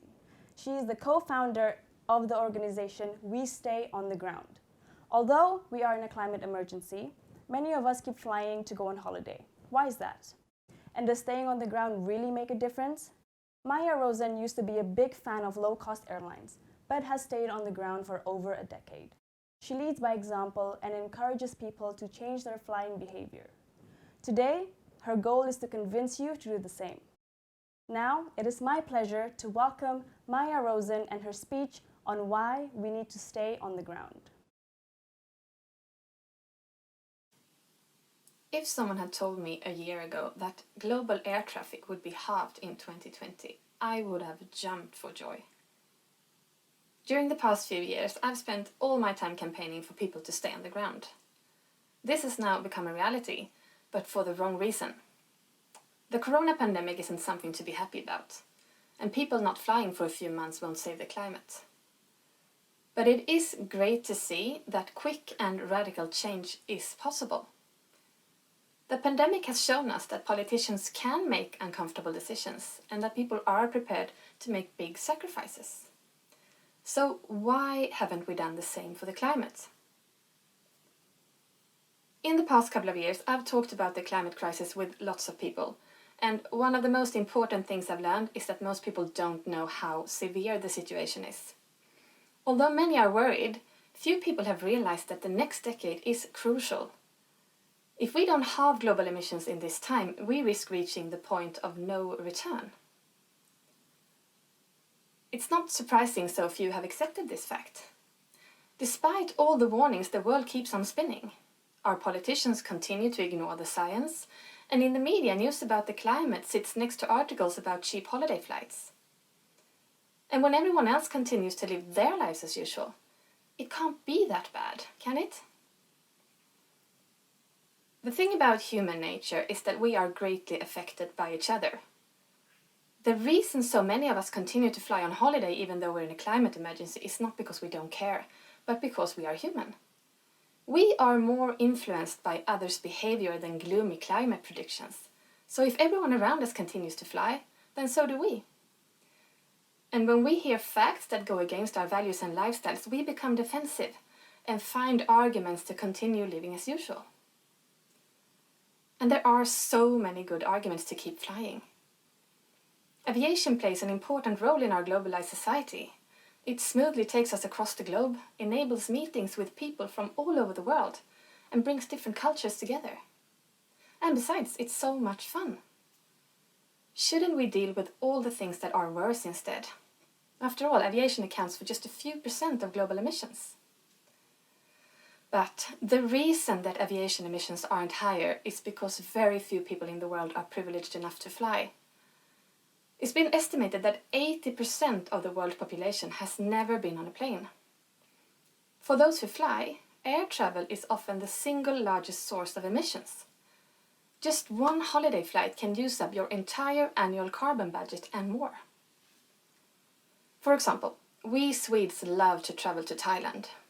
A return trip there emits 3 tons of greenhouse gases. This leaves no room for the things we can't live without, like food and a home. If everyone in the world took a similar flight once a year, total global emissions would rise by over 40% when we desperately need to reduce them. In other words, the only reason emissions from flying aren't higher is because there is so much inequality in the world. If everyone could afford to fly on holiday, we wouldn't stand a chance of solving the climate emergency. An even greater injustice is that it's the people who haven't contributed to the climate crisis who are already suffering from its consequences. It is them, not us, who are forced to flee their homes or see their children starve. The problem is that we can't directly see the consequences of our emissions. If someone told you that your emissions would directly lead to the death of another person, no one would choose to fly.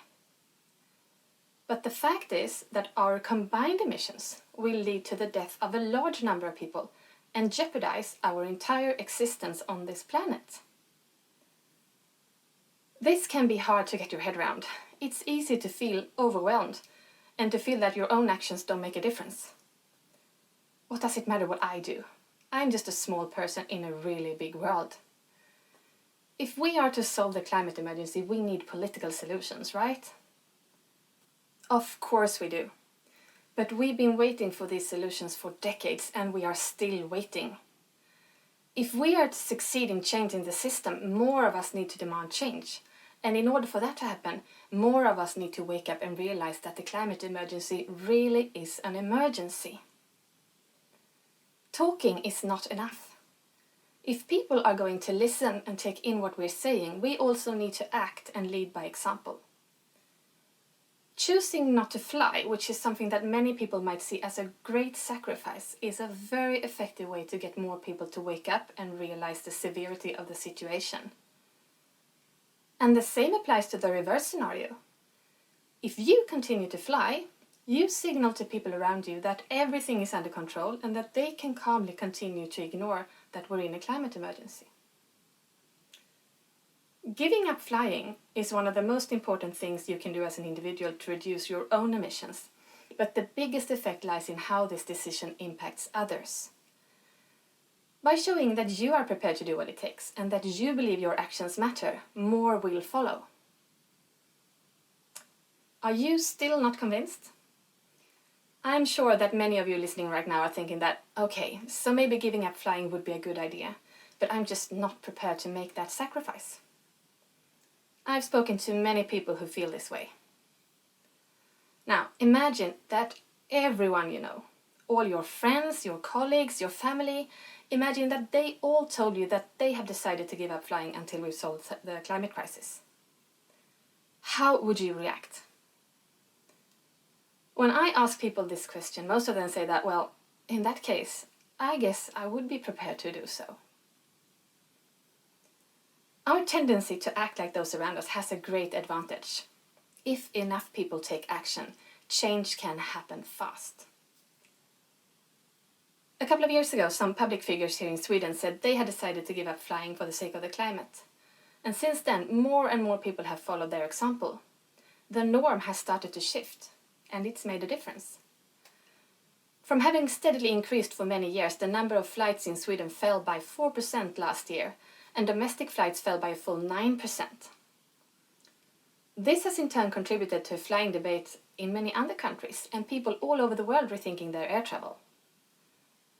In a survey conducted by the European Investment Bank, 75% of Europeans, 69% of Americans, and a full 94% of Chinese people claimed they intended to fly less during 2020.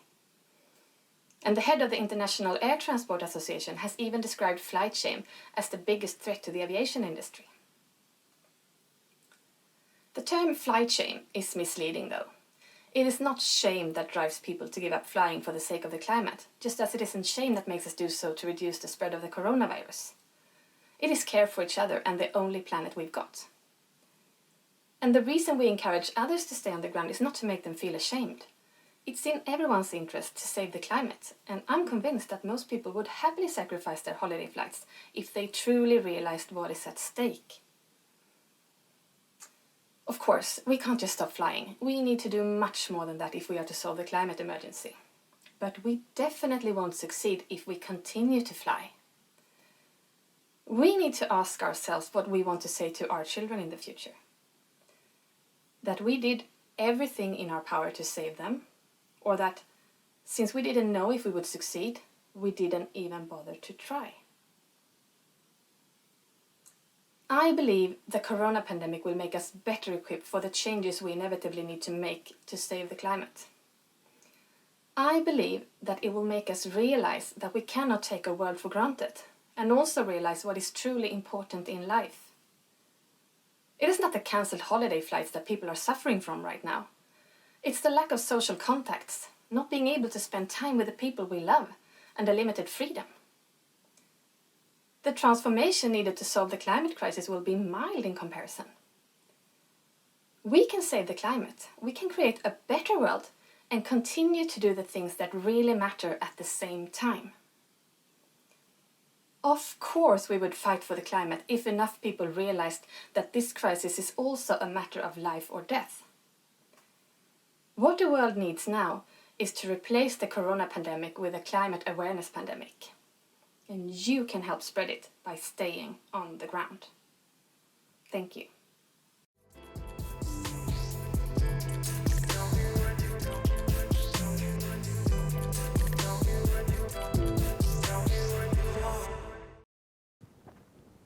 Let me introduce to you our next speaker. He is the CEO of Society 3 Group AG and the chairman of the World Innovations Forum Foundation, which is a Swiss-based NGO consisting of entrepreneurs, investors, academia, and governments from around the world. He successfully exited 4 companies, with one of them reaching $5 billion in revenue. He says that his creativity comes from the ability to resist following meaningless rules and to never stop being a dreamer. Please welcome Axel Schulze and his speech about how innovation is triggered by the brain. Today I want to talk about the beautiful and innovative mind. Basically, it's a story about a research we did for the last 4 years where we try to find out how are we actually create these wonderful ideas. We know a lot about ideas, but we don't know where they come from. All of a sudden, or is there a pattern? So imagine you could innovate at any given point of time. How cool would that be? And there is all about creativity, about innovation. And so I want to give you a test. What about you are now trying to create something wonderful and creative from a platypus and lexicrypt? So we have platypus, lexicrypt. Think about it. Something very creative. Doesn't matter what it is. Just be creative. So you will realize this is actually very difficult. And when I was asked how did I create my 4 companies that I built before, and they were all disruptive and they were all innovative.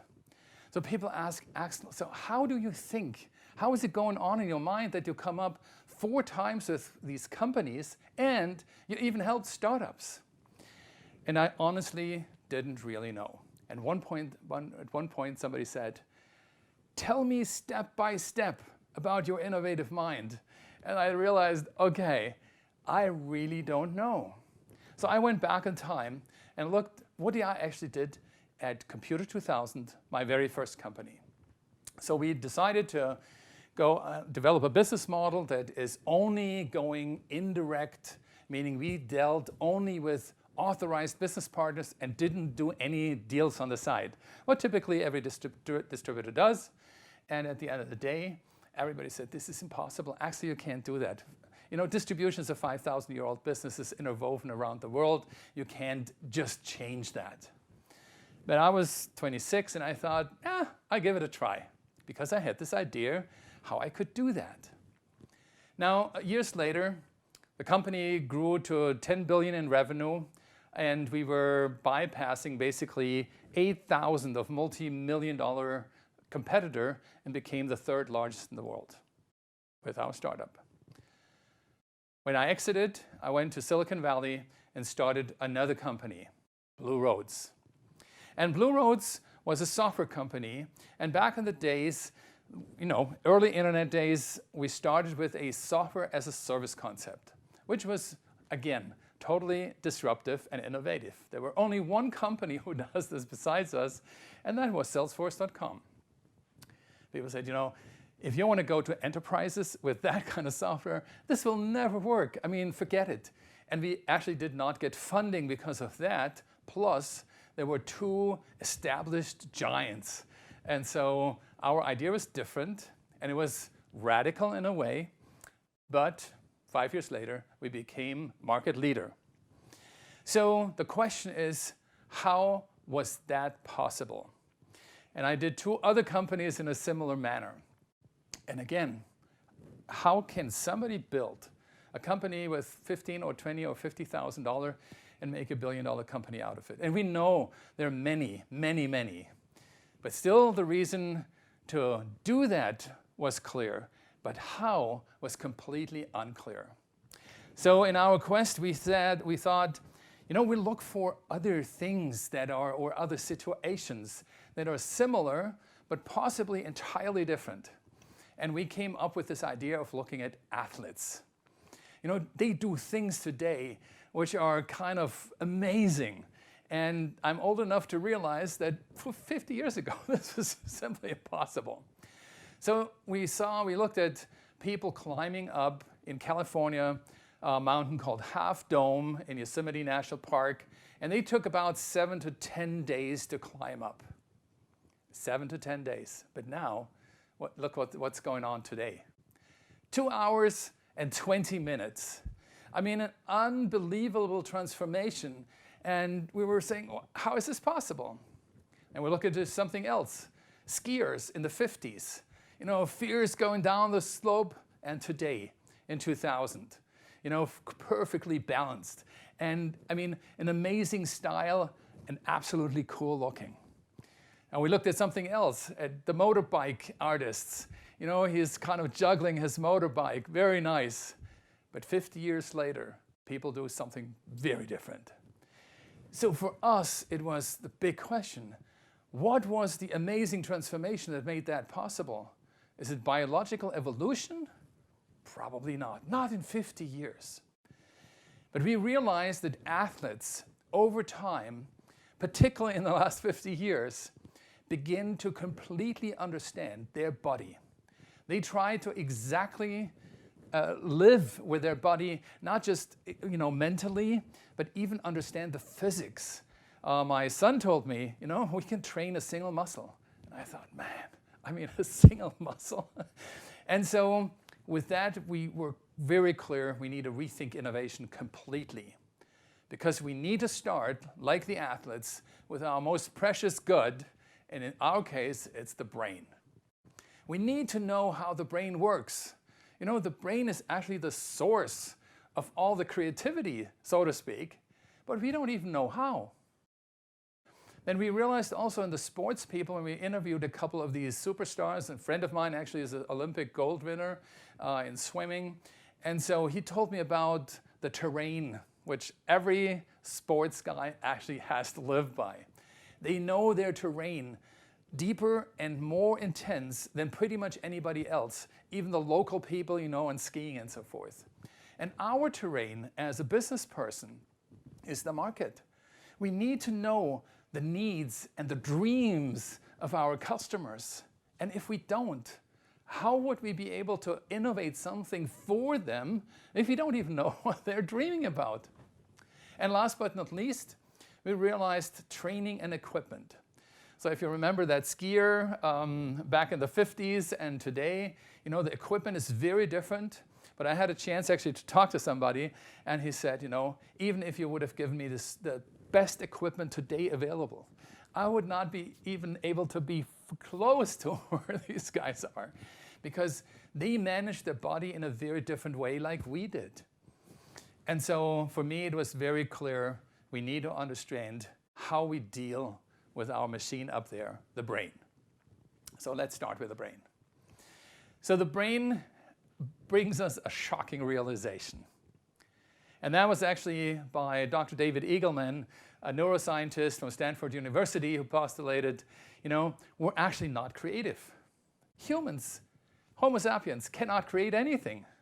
So what we're doing in our brain, and you see this on this picture actually pretty nicely, is we associate ideas, basically, or impressions, from various sources. And even though the brain might look like a shocking machine that we never understand, we probably don't. It's very similar to a chip. When you look into chips, little silicon, 6.9 billion transistors on this one. We don't need to understand this. But what we do understand very well is the machine that uses it, this one. We know our mobile phones, our smartphones. We know how to call, we know how to send messages, we know how to get our calendar, we know how to get our next events, and how to do almost anything that we do with regular computers. Nobody knows how it's done inside, and we don't even care. You know, cars are so complex these days that we don't know how this engine works, this almost fully electronic machine, and we don't need to. We have our dashboard, and we run pretty fast, but also we can brake pretty fast, and that's all we need to know.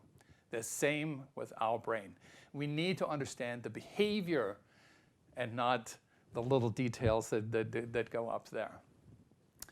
So in the end of the day, the discovery brings two major, really major new things. And this is probably more interesting for you than anything else. If we are not creative, we can actually turn it upside down. If everything is composed by ideas that we already had, we can say whatever we can imagine, we can actually make. Because all the parts already existed. If we take blue and if we take yellow and we mix it together, we know it's green. But we can take any experience and any other experience and maybe 50 experiences and mix it together, and something new pops up. But every of these new ideas are based on the experiences we had. So if this is the way how the brain works, then we also know everybody can actually create amazing ideas, because we all have millions and millions of experiences. So at the end of the day, when we put this all together, we can say we are made of things. We know that, right? But so are our ideas. They're not magic.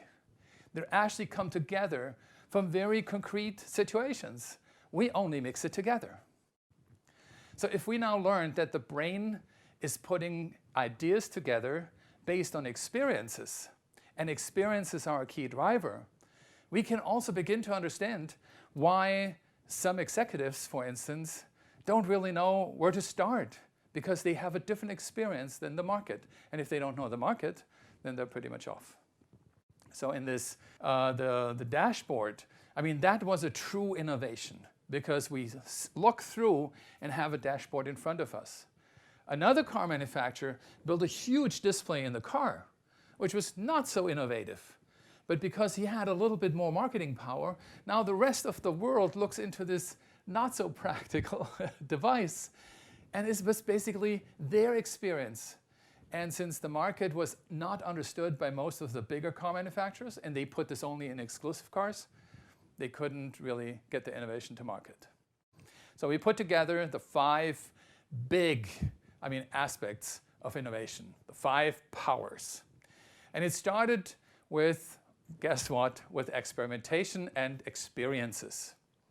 So we all have experiences, and that means we all can innovate. And that is a profound basis for new innovation. We're not looking into, okay, let's buy some startup, or let's create some environment and all kind of dream and so on. Why do you dream? What for? If you don't know for whom, it's a total waste of time. But we did not know before. So the second aspect is for our executives.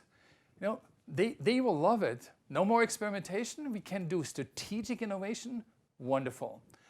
They can now shift their entire innovation focus completely into a new direction, because it's not waiting for some random idea, because now it is actually a strategic development in a certain direction for the customers, and make them ridiculously exciting, because they now hopefully know how it works. The third step, obviously, then is the way to create those ideas. And we realized a couple things. So you saw this brain piece earlier with the connections in between. The brain has a cool function. It actually prevents us from going too crazy. It helped us for the last 5 million years to stay in our realm, and if there's a tiger, freeze. In that moment, it saved more lives than any information and any innovation back in the days for millions of years. But we're not attacked by tigers anymore and not by geographies and by other people and so on. So we can actually go crazy. And the next step for going crazy is then understanding, and this is what we are innovating for, the market. What do we actually want to do in this market? So innovation to market, meaning get the product, the idea into the market, is a huge effort. And most people completely underestimate because, it's like a startup. You have to be there very, very quickly. Now, and what did our athletes say at the third element? Is that we need training and the best possible equipment. And so one of the biggest challenge for us was to get all the bits and pieces of information in these innovation sessions that go far beyond classical brainstorming together. And if we have 20, 30 people, and maybe even 20, 30, 50 people from customers who contribute their ideas and actually validate them, then we end up with about 2,000 to 5,000 bits and pieces of innovative information. And that was obviously a shocking realization for us because we did have no tools at all. So we invented basically a digital canvas system, multi-user, multi-discipline, because it's not only engineers, but also marketing and sales and so forth, and mix it up and put some AI system behind to realize what comes from what, build relations, but also build priorities. And so at the end of the day, we have an information set that we can use for our innovation. Call it Innovation Management System. So with that said, at the end of the day, we can actually empower our team to be far more innovative. We can get them all the way to the top because we now know how our machine brain works. We know that we are actually born creative, and we can simply unleash the power even for those people who don't think that they are creative, just don't know that.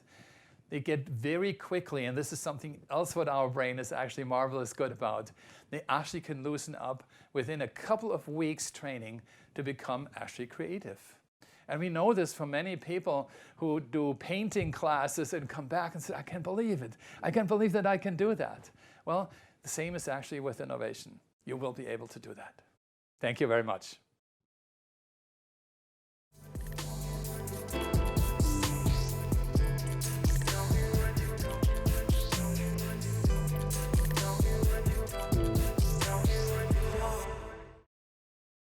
Felipe unravels why so much food is going to waste across supply chains and what is currently going on.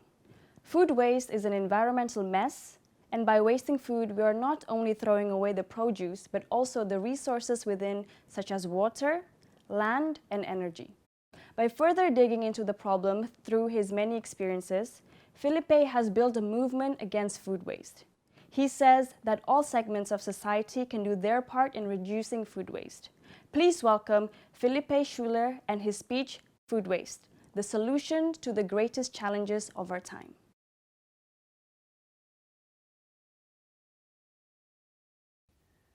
Every second, 51 tons of food are thrown away around the world. If some of you find it hard to imagine what 1 ton of food waste really looks like, then have a look at this picture, taken in the disposal area of a hotel. Now multiply this room full of bins 51 times, every single second. Food is beautiful, diverse, tasty, and fulfilling, and yet we treat it like garbage. In the past, we used to be hunters and gatherers. We spent endless hours looking for food. We struggled day in, day out, as it was never consistently available to us. With modern agriculture, this all started to change. By using the forces of nature, we started growing and cultivating it ourselves. For the first time, we were able to embrace an abundant amount of food, allowing us to rapidly grow in numbers, but also to start focusing on other things. In many ways, it has kick-started mankind's unstoppable development. Nowadays, this ever-growing abundance means that we have lost the true value of food. We are now accustomed to have full shelves and full plates at all times. With the outbreak of a crisis, such as the corona pandemic, one is suddenly confronted with empty shelves and having to cook at home, making us realize more than ever that food is our life force and that we need to treat it with gratitude. As a society, we are also becoming more affluent, but also spending less and less money on food. To give you an idea, it is estimated that an average European only spends 10% of his or her monthly income on food.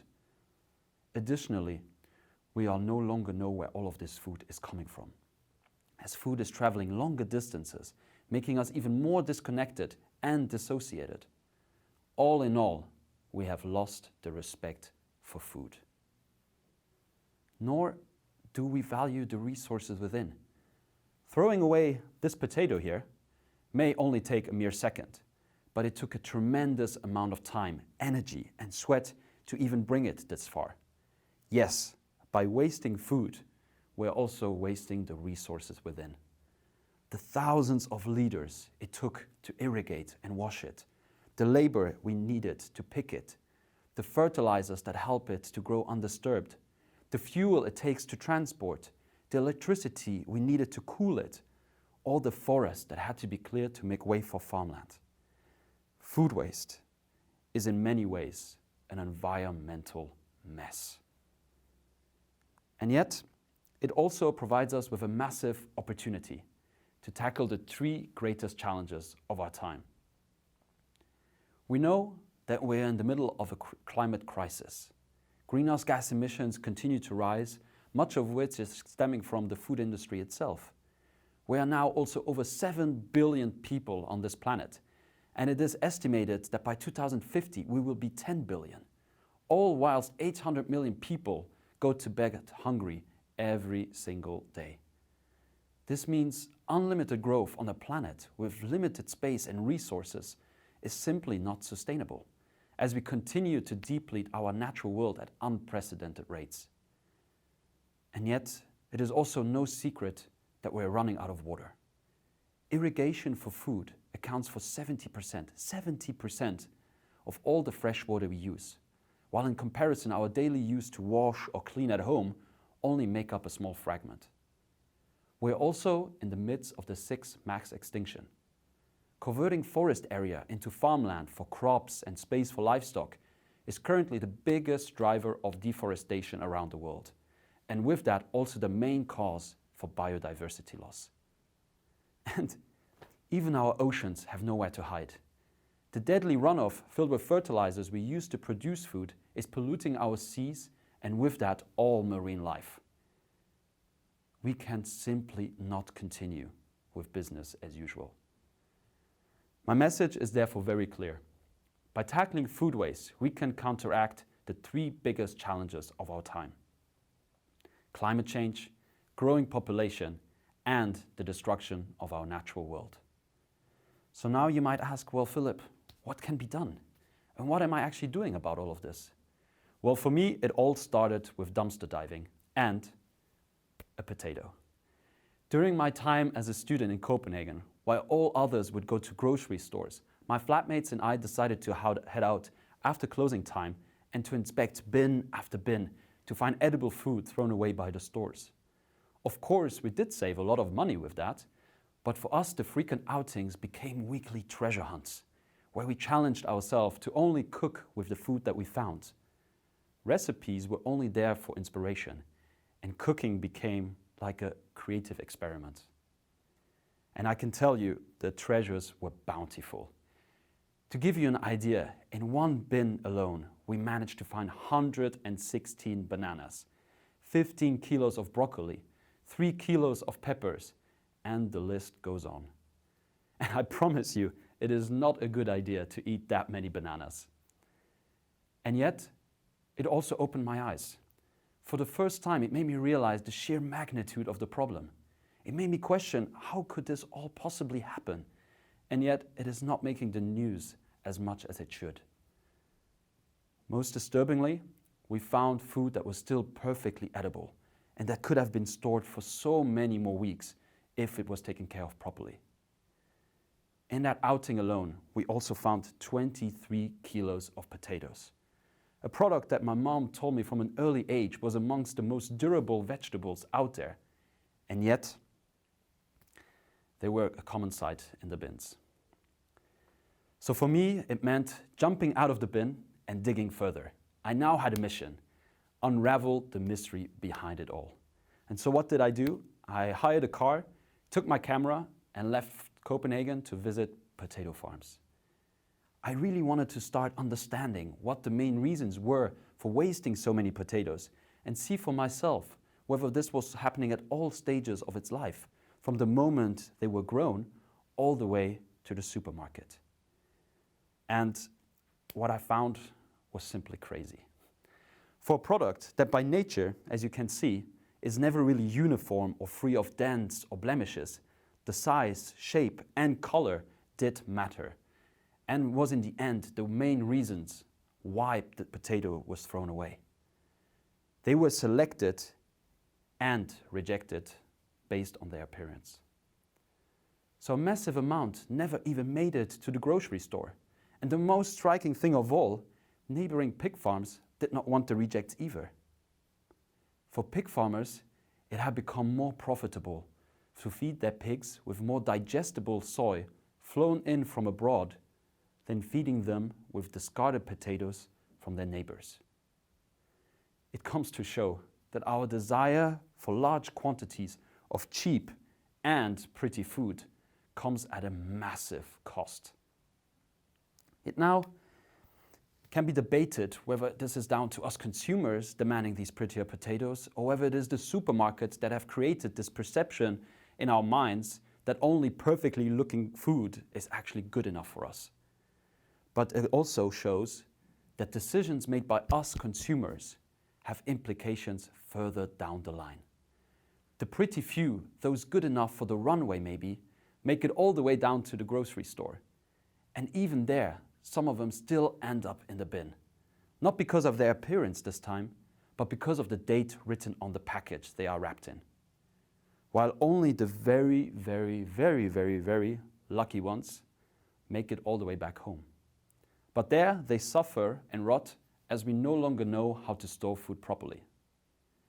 The FAO estimates that almost half of the entire world production of roots and tubers, that includes vegetables such as potatoes or carrots, is never actually consumed. Half of the entire production.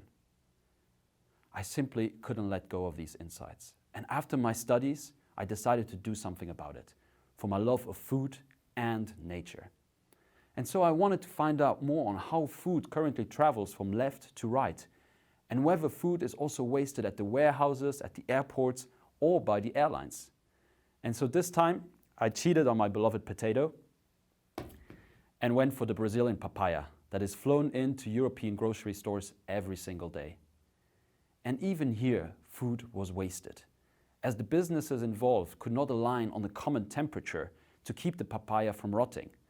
Still now, work is ongoing on how we can better collaborate and be more transparent in order to give papayas a chance to survive this long journey. So after that, I packed my backpack and I flew to Bangkok. No, not to party, but it was time to get my hands dirty and to work closely with those people that make the magic happen, the chefs. Together with a small team, we trained hotels and restaurants in both Thailand and in the Maldives on how they can prevent food waste in their daily operations. And the clue was, by simply measuring the amount of food that is going to waste, involving all staff from the different departments, and reshuffling the buffets, we were able to drive home some incredible results.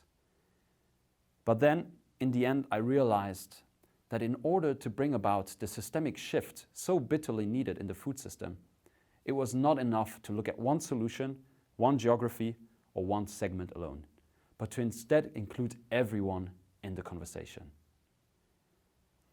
We have to acknowledge that the climate emergency, the loss of biodiversity, and the subsequent impact on our health all stem from a common crisis, the food crisis. And we will never be able to stop this crisis without tackling food waste. Yes, it is truly time to build a movement against food waste. Now, more than ever, it is essential to bring everyone together, to show solidarity and to work as one towards a common goal. We now have all the right solutions out there, the tools, the technology, everything that we need, we have it. And we also know what is going wrong. The only thing that is missing is a certain sense of urgency and will. And this means everyone finding food waste together. Schools, politics, businesses, and consumers. This means we need to influence the young ones and to teach them the true value of food and why it is so important to preserve our planet. At the same time, we need policymakers and governments ensuring that all these changes in legislation are made, national targets are taken seriously, and solutions and best practices are shared between nations. And also, we need food services to start looking at their daily operations and decide not to overproduce, overfill plates and buffets.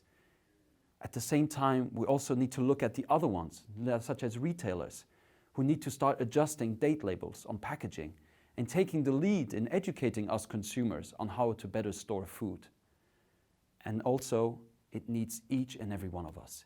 It requires all of us to be open in changing our habits and behaviors by demanding this imperfect potato or fruit and vegetable, embracing our leftovers, planning ahead, and using our senses on whether food is still edible or not. Only by each and every one of us doing their part, we will be able to achieve a planet with no food waste. A world where all food produced is also food consumed. To put things in perspective, since the start of this talk, an equivalent of 21 million potatoes have been thrown away around the world. In a time where each of us is trying to find the best way to be sustainable and really feel like we are making a difference, there's nothing more fulfilling and impactful than reducing food waste. It is in no doubt the most simple and immediate action we can take against climate change, the destruction of the natural world, and to support our planet with an exploding world population. Thank you.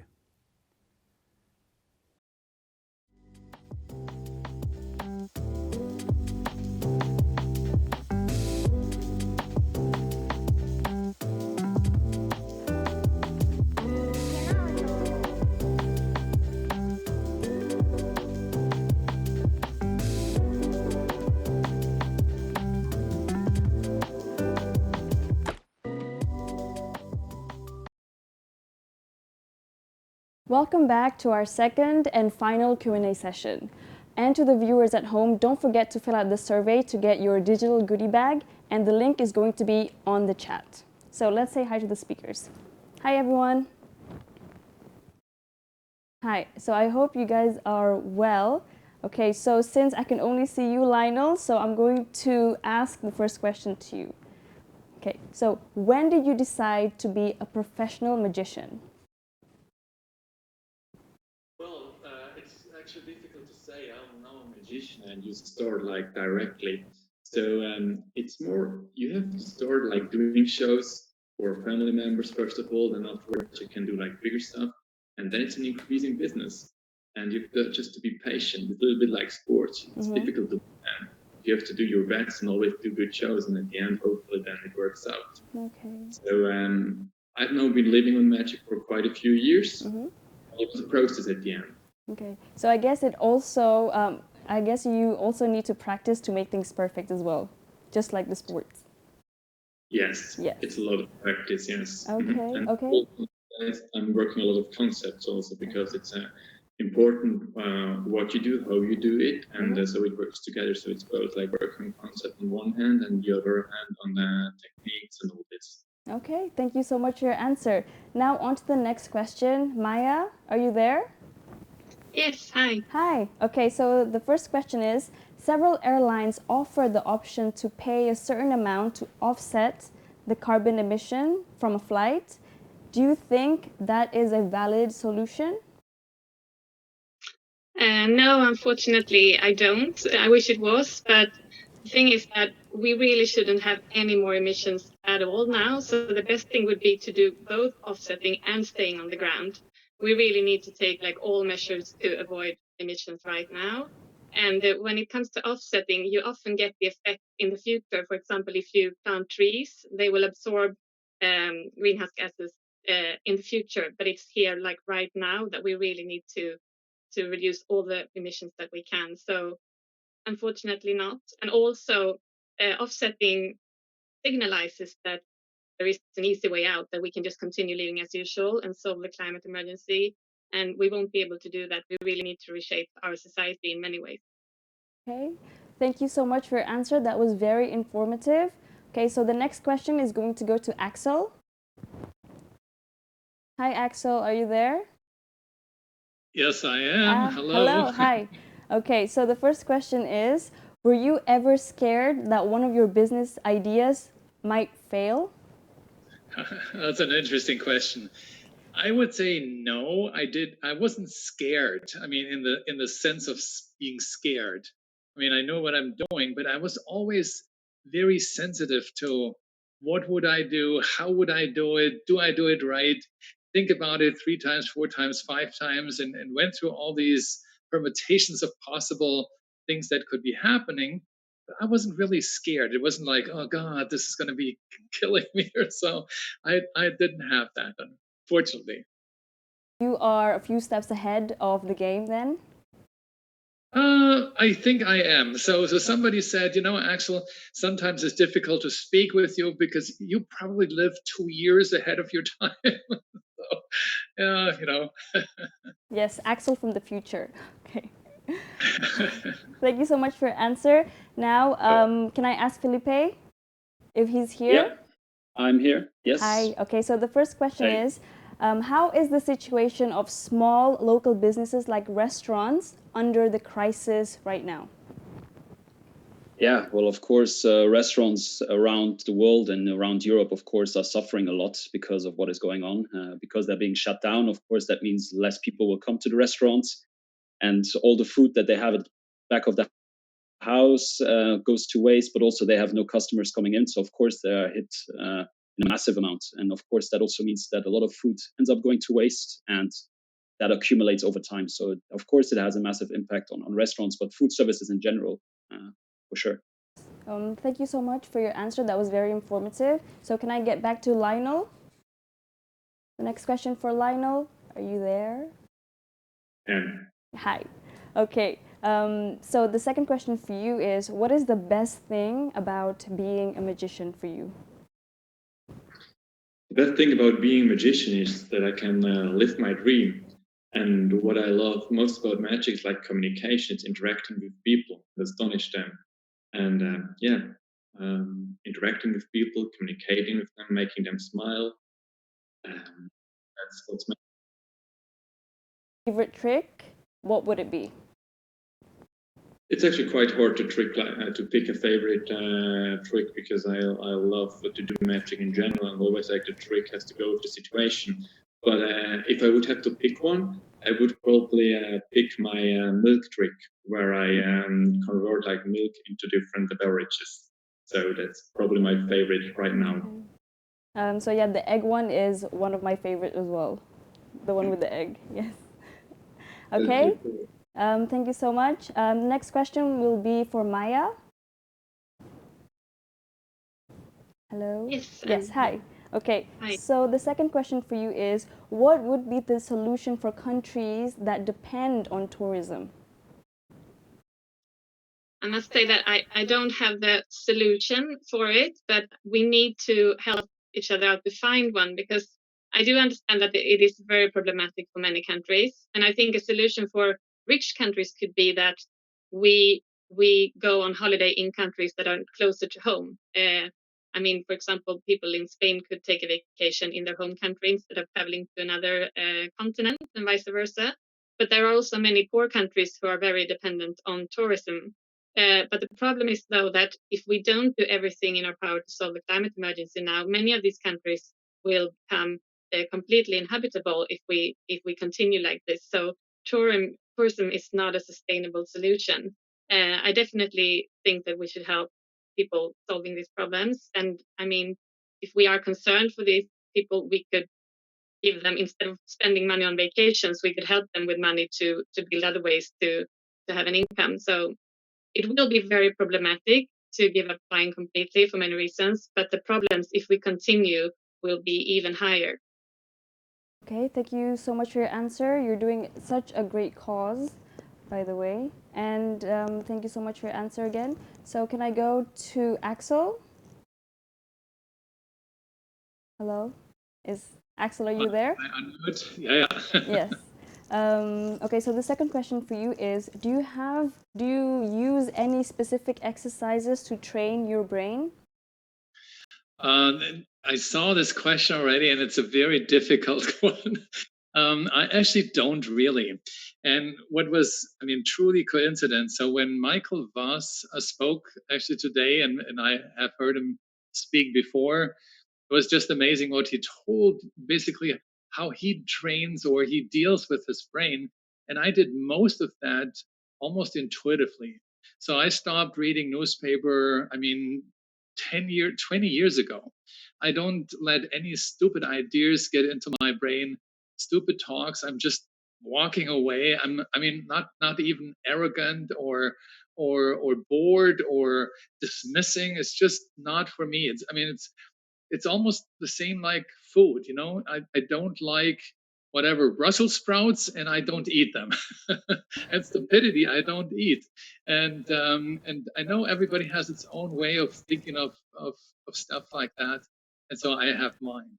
And the only quote unquote training I did, a little bit, and again, it was just by coincidence, I realized I have a sort of a gift that I can almost empty my brain and think of a new situation basically from scratch. So when somebody says, how do you think about this? And then I try to, just don't know anything about this specific area and come up with sort of ideas that my, sort of my experiences allow me to combine. And only much later I realized, well, this is kind of a very normal form of very awake meditation. And so I thought, oh, okay, so then I'm meditating a little bit, but I don't have any specific training per se, I have to say. So I heard meditation is actually good for your brain, and you do that as well? Yeah. I do, absolutely. Okay, okay, thank you so much for your answer. Now on to Felipe. Yes. Hi, Felipe. Second question for you. How much food were you able to save with your business? So for the last 2.5 years, we saved over 36 million meals. That is across food services, so supermarkets, restaurants, hotels, you name it. Of course, that is the direct impact that we have done through the application. But what is really important as well is all the work we do besides that. So, of course, we do a lot of advocacy work. We work with schools. We work with doing campaigns and initiatives also to reduce food waste at home. So I think the direct impact is definitely those 36 million, but I think we have done so much more than that, because what we really find the most important with building this movement is to really include every single segment of society, because only by us all fighting food waste together and really looking ourselves in the mirror and making sure that each and every one of us can take an action against food waste, I think that's where biggest results will come out. So of course, I think we've done much more than those meals. Of course, it's millions, it's great, but I think it's a massive impact, of course. Yes. Okay, so how long did it take you to save 36 million meals? It was 2.5 years now since the application is out. Yeah. Okay, thank you so much for your answer. That was very informative. Okay, so can I go back to Lionel? Yes. Okay, Lionel, okay, what was your biggest challenge when you started being a magician? The biggest challenge. I think the biggest challenge is the fear to perform in front of people, just to speak in front of people, and then to do something where you actually have to fool people. That was very hard, because you would just get very nervous, and you have to overcome this fear. Actually, that was the biggest challenge at the beginning. Step out of your comfort zone for that. Yes, 100%. Because as you know, probably everybody knows, also doing like a TED Talk, for example, or other things like just where you speak in public, it's quite difficult task, actually. Yes, I agree. And there's something where you actually have to do things that people shouldn't see, shouldn't know, and you try to fool them, like in a good way, but you try to fool them. It's hard to do. Yes. I'm guessing that as well. Okay, thank you so much for your answer. Now, on to our last question. Axel? Okay. Are you there? Okay. I am. What books would you recommend reading to understand how we can create innovative ideas? Okay, unfortunately, can do any kind of self-serving. Okay. No, just kidding. I think it is actually very interesting to follow the development of neuroscience. I mean, just in the last 5 years, it has made significant leaps forward. And there is one person I really like to read. That is Dr. David Eagleman, scientist from Stanford University. And through seeing this book, you'll find very many other books pretty quickly. But neuroscience is just changing the world like technology changed the world sort of 20 years ago or 30 years ago. Okay, thank you so much for your answer. That was very informative. So we're on to our last questions. Maya, are you still there? Yes. Yes. Okay, so last question for you. Do you think the responsibility to reduce CO2 is more on the customer side or for the airline companies? I think that it definitely shouldn't be on the consumer side. I don't think we can expect, though, from the airline companies to take this responsibility without pressures from politicians. So I think the responsibility is on the politicians. But we've been waiting for them to do something about the climate emergency for so long. So I think the only way now to get these solutions in time is that everyone who has realized that the climate emergency really is an emergency, we need to take action. We need to change our lifestyle, and we also need to talk about this with many more people. So I think giving up flying on your own as an individual, that's not enough. And I don't think we should take responsibility individually, but we should do it collectively. So we should all talk about this issue. I've learned from working on this for a couple of years now that many people are willing to give up flying. I know many previously frequent flyers who's actually made the decision to give up flying almost completely because they realized that maybe the emissions from their flight were up to 70% of their personal emissions. And most people still aren't aware of this. So I think we really need to create awareness around this question because it's a very effective way to reduce emissions fast and also make more people wake up and realize that we need to change our lifestyle in many other ways, like Philip is doing as well. It's not only about flying, it's about so much more. Okay, great answer. Thank you. So last question for Felipe. Yep. How and where can we get those imperfect products? Well, of course, you can go straight to the farm. I think that's where you will find most of them because the biggest problem is that a lot of them don't even make it to the supermarket. As I said in the talk, is that they're never even accepted due to their appearance. So even if you go to the supermarket, you will not find them. I think the best way to do it and the biggest impact you can have as a consumer is to really demand it from the supermarkets, to really say, yes, we are willing to actually buy these imperfect potatoes and these imperfect spring onions or any other product that is out there. And I think this is something that is extremely important to understand that, yes, what we demand will have an implication down the supply chain. And as long as we start demanding it and we make supermarkets aware that we want to make a difference and we want to have a change in that food system, the change will come about. It's really down to our own individual actions that will come to it. So I would definitely say, of course, try your local food markets. In the supermarkets, demand it from the supermarkets. And I think that will definitely already start raising the alarm bells. So I guess it just boils down to customers then, customers demanding for that. Yeah, and of course, I think hopefully also supermarkets will also start realizing that us consumers, we are not always demanding these kind of perfect products. It's really, of course, us consumers looking ourselves in the mirror and saying, yes, it is still edible, it is still quality food.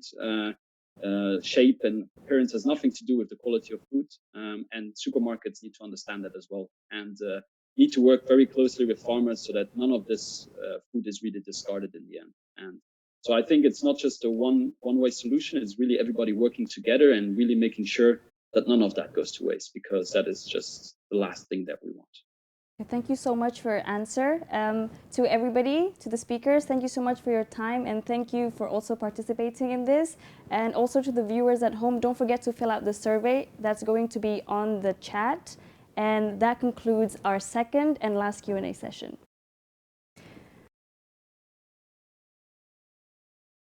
We have come to an end, ladies and gentlemen, our very first digital TEDxHochschuleLuzern event this year.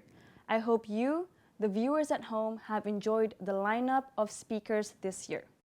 Before I close the event, I would like to mention a special thanks to the OBM students, Mr. McKevitt and Esteban Castle, who has tirelessly organized HSLU's first ever digital TEDx. Secondly, a huge thanks to our sponsors, HochschuleLuzern, Matteo Oliveira Saavedra, and Groovetide. Then I would like to thank the speakers, wherever they may be tonight, who have participated in this very special format. And last but not least, give yourself an applause. You were a great audience, and we all thank you for being a part of this event. Have a great evening and stay safe.